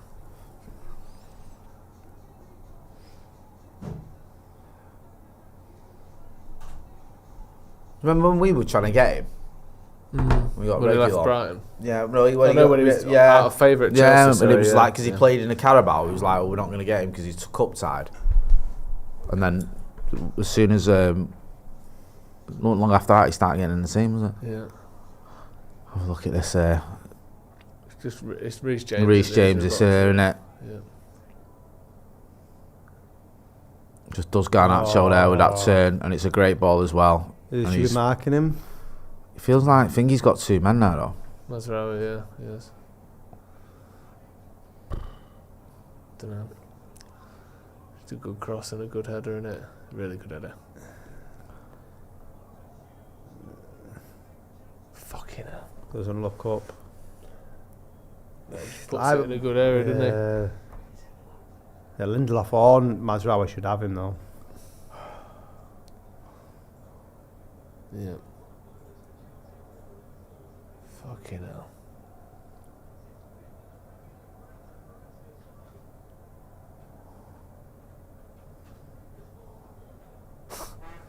Does that mean City are down to 5th?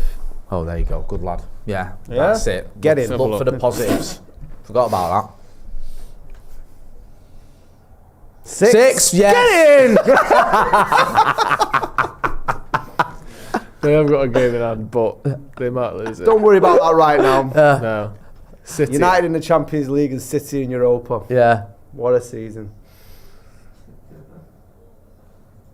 Bastard.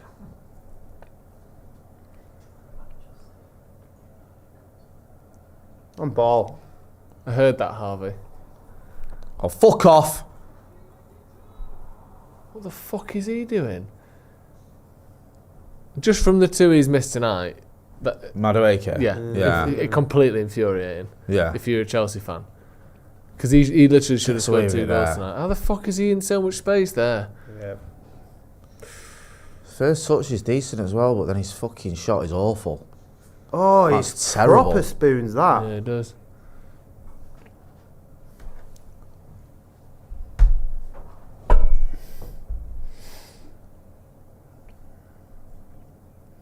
Come on. Show a bit of something now. 20 minutes. Fucking great. So easy, innit? The ball bounces 3 times in our half and they win it. Someone should be challenging for that. Properly. Yeah, you're right. Like, we've got Feels like we Lindelof just and give up. Mazraoui underneath a bouncing ball. Lindelof moves out the way, Mazraoui gets pushed out the way. It's just, you need someone who can win that.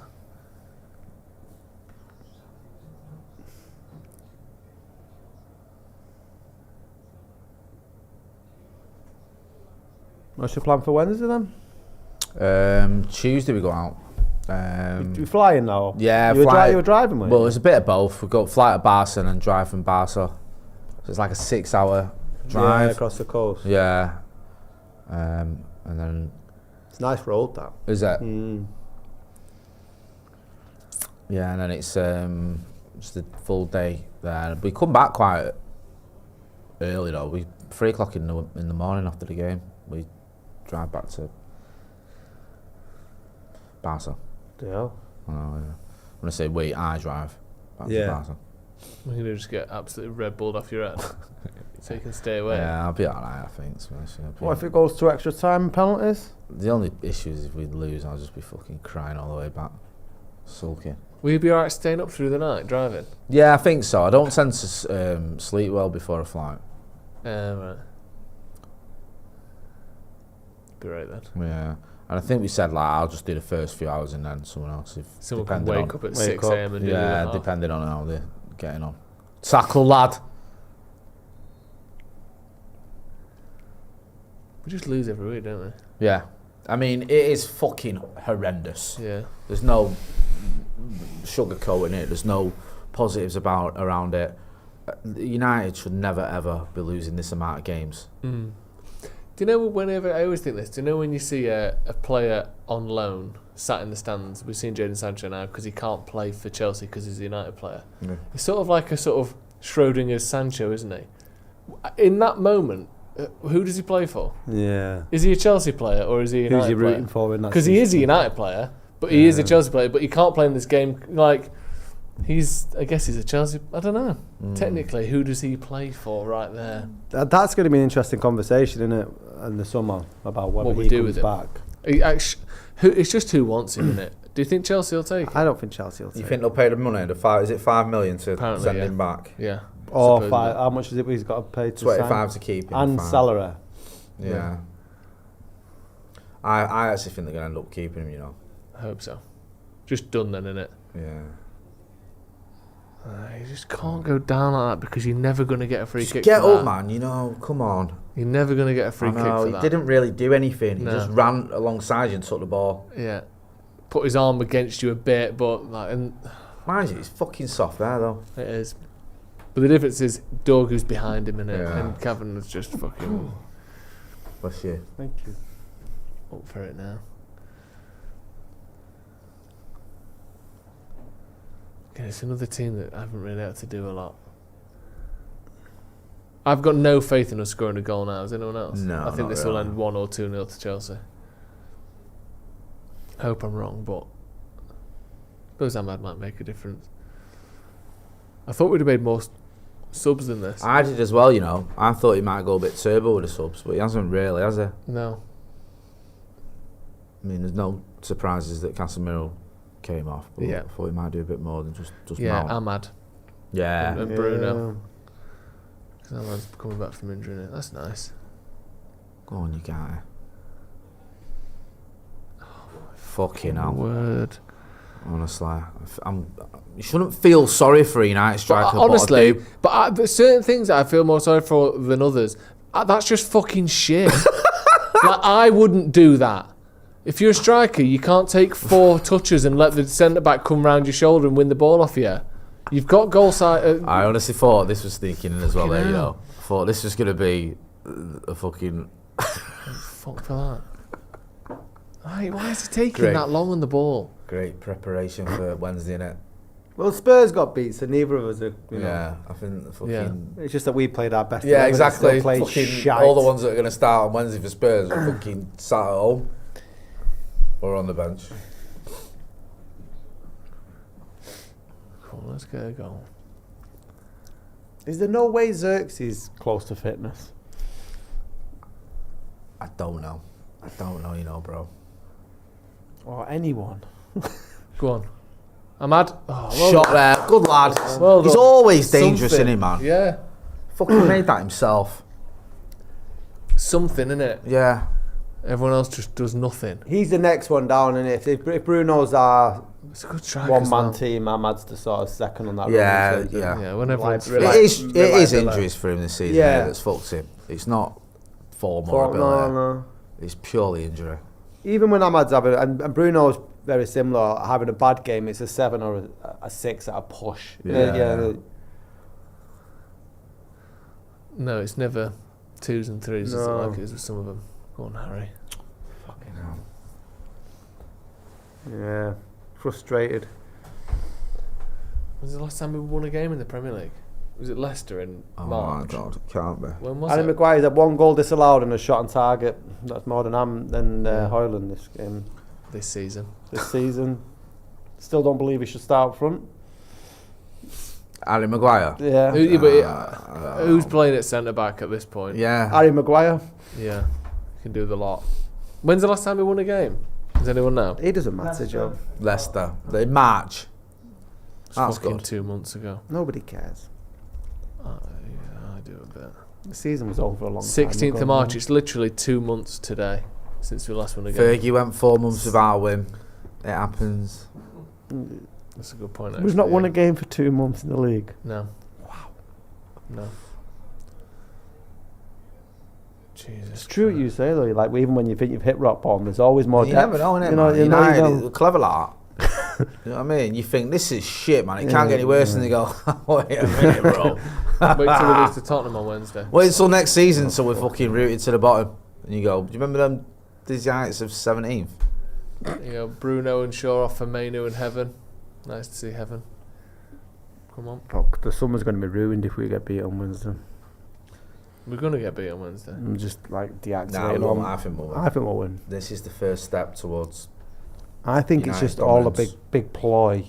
You know the old rope dope that Muhammad Ali used to do. So for the last 18 months in the league, Be shit for 18 months, yeah. right? Lull everyone 2 into a false years. sense of security. Yeah. Sorry, 2 Yeah. years. Lull everyone into a false sense of security, and then win the Europa League. Yeah, Hoyland hat trick. Yep. It's all just been a big blag. Yeah. so that's why And we then look no so, one's expecting it, you say. Is that why we looked so good in the FA Cup final last year? Because that was the real us. Yeah. Yeah, We went out yeah. for that, just so we could get into the Europa. The FA Cup final. We had was to get into the Europa, so Yeah, right. so we had to turn up for that, We had didn't to we, win the so? FA. That's why we beat the Scousers as well. That's why I've been so optimistic all season, despite all this. It's part of a bigger plan. Yeah. All right, cool.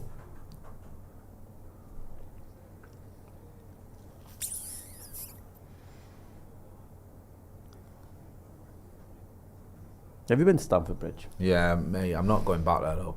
I wasn't inviting you. Did you Nah, enjoy I it? fucking went. Is that when you were a twice, kid? Yeah. No. I was in my 20s or 30s. I was in my 30s. Last time I went to Stamford Bridge, I did a fan camp for full-time Devils. We got knocked out of both cups once in the same season. That was the last time I went there, so I thought I'm not going fucking back there. I think it's the only ground in London in the Premier League I've not No, been you know, to. It's not. It's alright to be fair.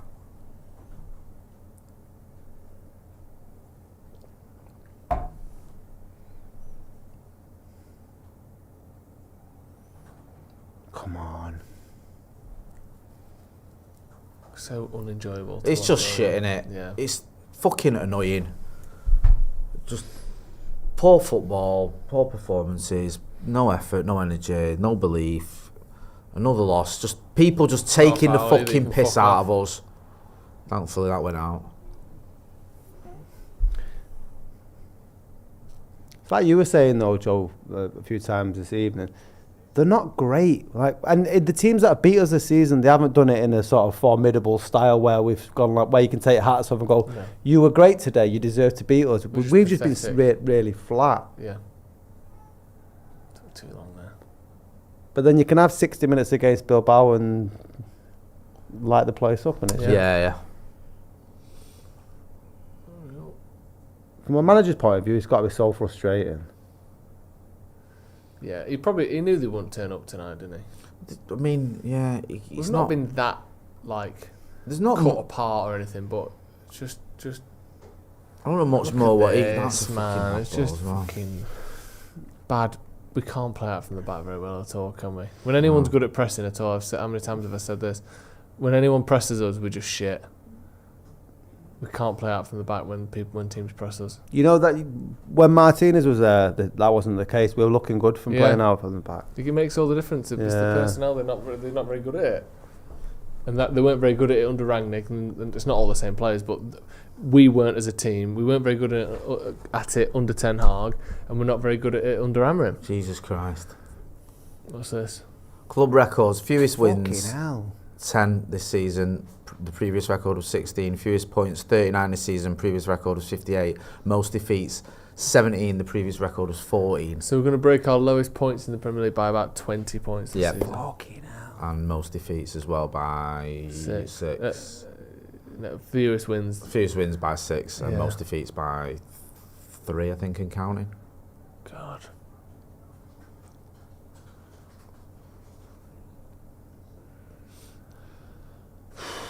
Pictures of Jim Ratcliffe. He's done well, hasn't he, since coming.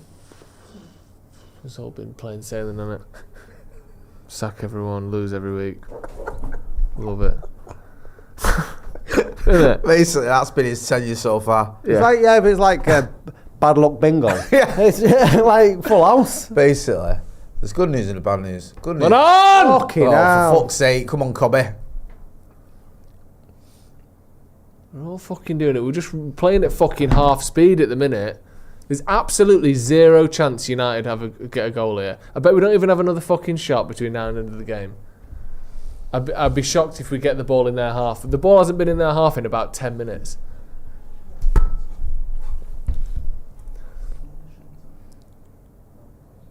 Almost got it in their half, not quite. I bet you we don't.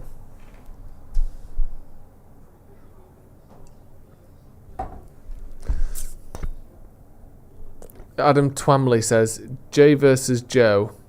bit of a straightener behind Asda to determine if De Gea gets a testimonial. All right, fair enough. Interesting. No, actually, because you've got that experience, you'll fucking batter me outside. Asda. I know the area. You know I? the area. You're always doing me in. Fighting, outside there. Is it like a specific Asda this? Or? I don't know. It started popping up in the chat, man, about him fighting behind Asda. Deadbug UK says, lads, it's an actual fact that Hoyland in Norwegian actually means hunter of goals. No, I apologise. I'm making it up. I'm making shit up about Hoyland just like our scouting department. Tough stuff. Stephen Dole says, here we go, Triad FC now, 20 shots, no goals. Miguel Gallegos says, why can't our players cross like that? I was just standing up for the keeper. Thank you so much for the content this horrendous season. Thank you for your support. Yeah, Steve Doyle says, what are you seeing with Amorim? What is it? Tell me. I'm seeing players that I don't think are good enough. We're in a cup final. The league is so bad though, isn't it? I can't. If someone said I'm struggling to see what's working, I do get it. I do think we play a different type of football than we used to, but I don't know. I just don't think the players are very good overall. No, it shouldn't be this bad. But you're right. Yeah, it shouldn't be. There was a clip going around, or it started retweeting from a few years ago. Fucking look at this, man. Fucking hell. And it was Michael Owen talking after a United game to... Absolute fucking shit. Yeah. Sorry. It's all right. To Paul Scholes, and he was saying that as bad as the United team is, the manager at the time, I can't remember if it was Ole, or it might have been Ten Hag, and he was saying you've got to play through the pain if you want your identity or your philosophy of football. It's like Klopp had to keep on doing it. You can't change your sort of principles. Yeah. And if there's anything that we can learn from this season, is how bad them players are and incapable of doing it. Yeah. I mean, everyone knew they were shit, right? But you can tell the board that they're shit, or you can throw all the ingredients out on the pitch and say, listen, Jim. No, you're right.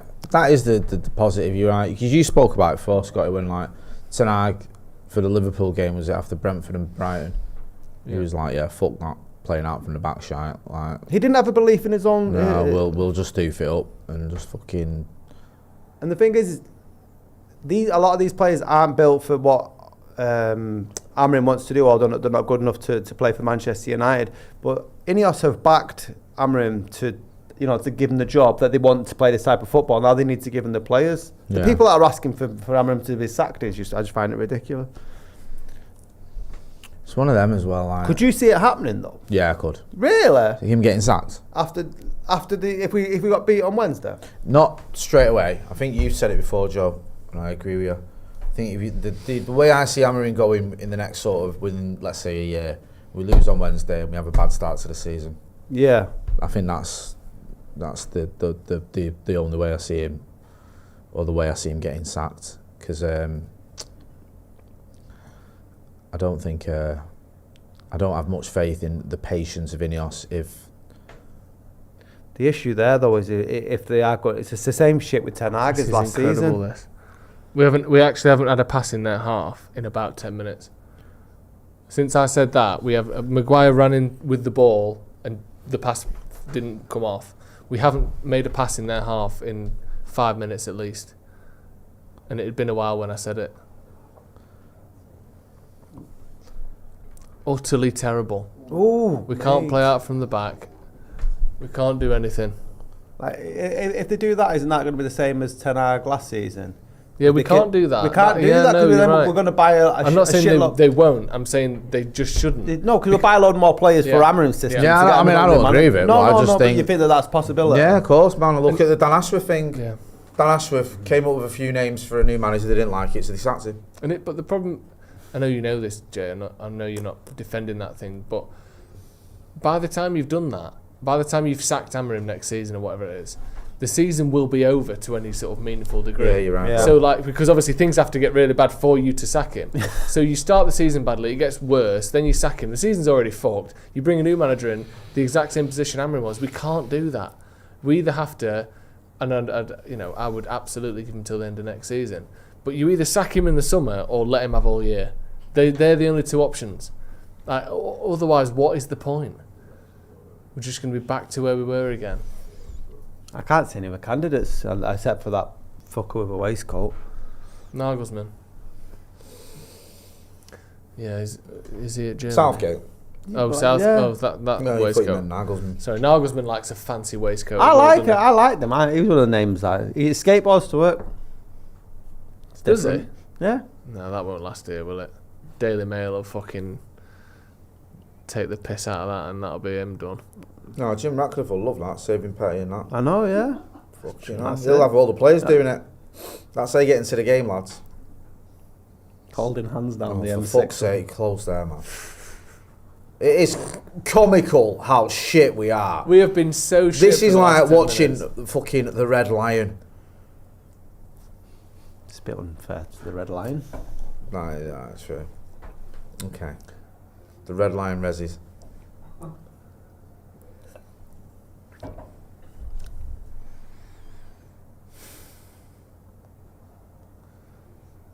Actually, I can't believe we're this bad. It's mental, I honestly innit? can't believe it. We haven't made a pass in their half in 7 minutes. And I don't even know how long it was before that. When I'd said it. Mate, they fucking That's love it. arguing, don't they, the Chelsea lot? For fuck. Why do you... That's a red card. That'll be a red card for Aiden Heaven, that. Don't count on the Europa, does it? Does it? I think he'll be off there. Oh. Ooh, he's bottled it, the ref. Fuck off, you. He's got his yellow card. Do one. I think that's a red, that. The ref's done that knowing that VAR will fix it if he's wrong. Fucking hell, you know. What do we think? Probably a yellow and a half, innit? Bit orange. It's a yellow and extra, innit? Fucking hell.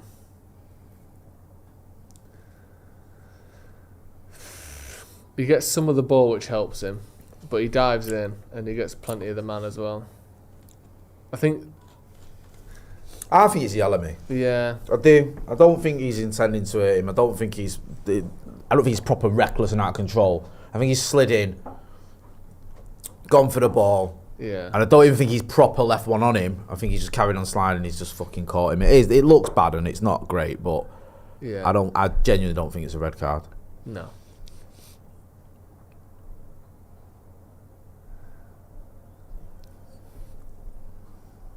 Don't look like they're escalating it or whatever. No.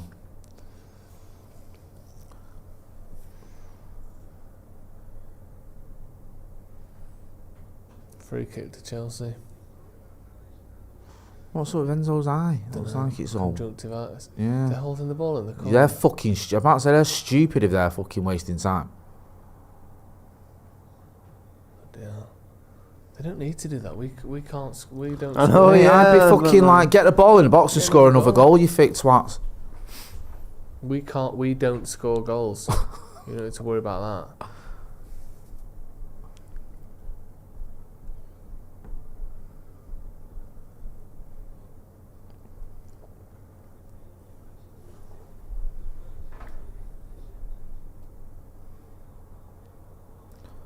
Is he booked there, Cole Palmer?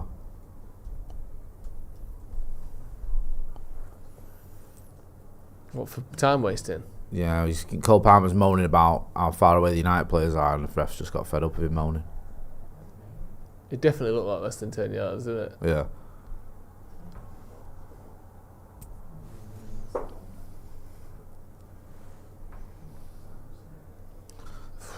This game's just descended into complete and utter fucking nonsense. It's been 10 minutes since we made Just it. fucking cross the ball, you idiots. In a half.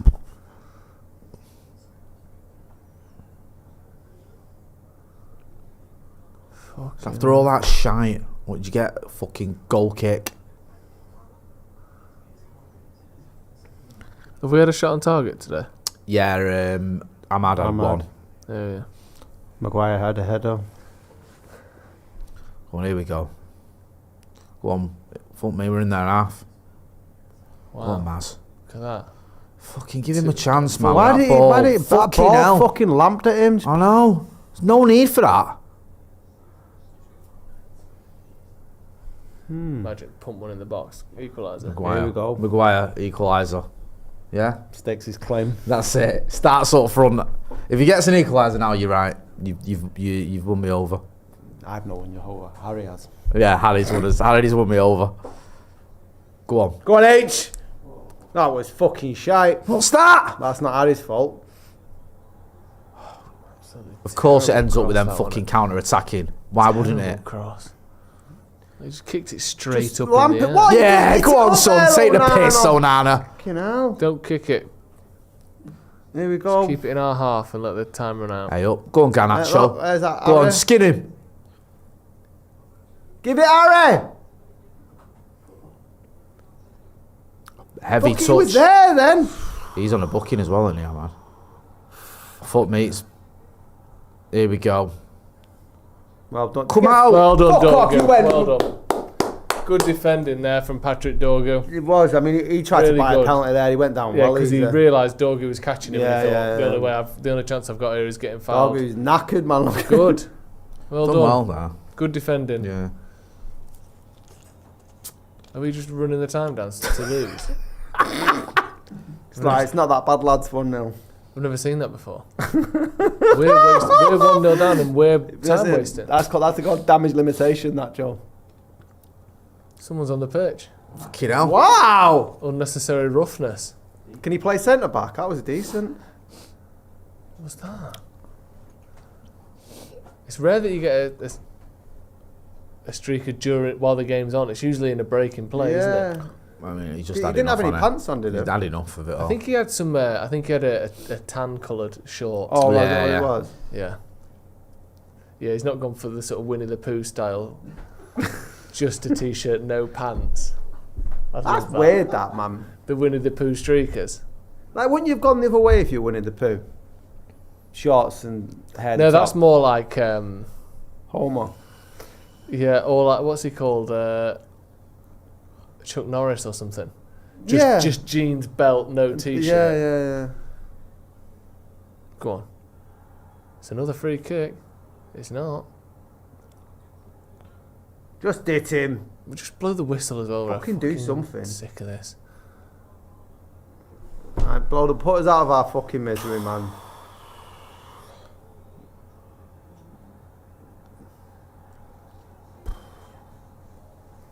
Christ alive. That was... Pathetic. You called it, didn't you say there'd be no more shots? You said about 88 minutes, and you were fucking right, there weren't. Not from us Absolutely anyway. pathetic. And it did feel like, at one point, like you said, Joe, we were wasting time when we were 1-0 down. Like... It's a new one. Yeah. Damage limitation. Fuck's sake, honestly. Somehow United had more possession in that game. I don't understand. That's how that because we happened. spent about fucking 30 minutes wasting time when we were already 1-0 down. Yeah, Let's just keep the ball. Fuck trying to get an equaliser. That's insane. Yeah. Don't they get fed up of losing? Sorry, go on, Scotty. Give us your reaction to that, bro. Yeah, it was long, wasn't it? It was a long 97 minutes of very little to sing about. I'm not filled with any more hope ahead of Wednesday. I don't know. I thought Ahmad was a bit better in the second half. Dorgu showed something, but lacking creativity, lacking goals. It's just been a really laborious game in a long season, which should end on Wednesday when we win the Europa League and City are sixth. Well see. said, We'll Scotty. see about that. Right, we'll be back in a few minutes for the full review, go through exactly what we've seen there and how it will affect that Wednesday performance. Does playing a strong squad backfire if they've all just lost a load of confidence? We'll talk about that in just a few minutes. Thank you, Jay. Thank you, Scotty. Thank you for joining us at home. And well done, Joe. Thank you. Chelsea 1, Manchester United 0. Another loss for Manchester United. No wins in exactly 2 months now in the Premier League for Man United. See you in a bit.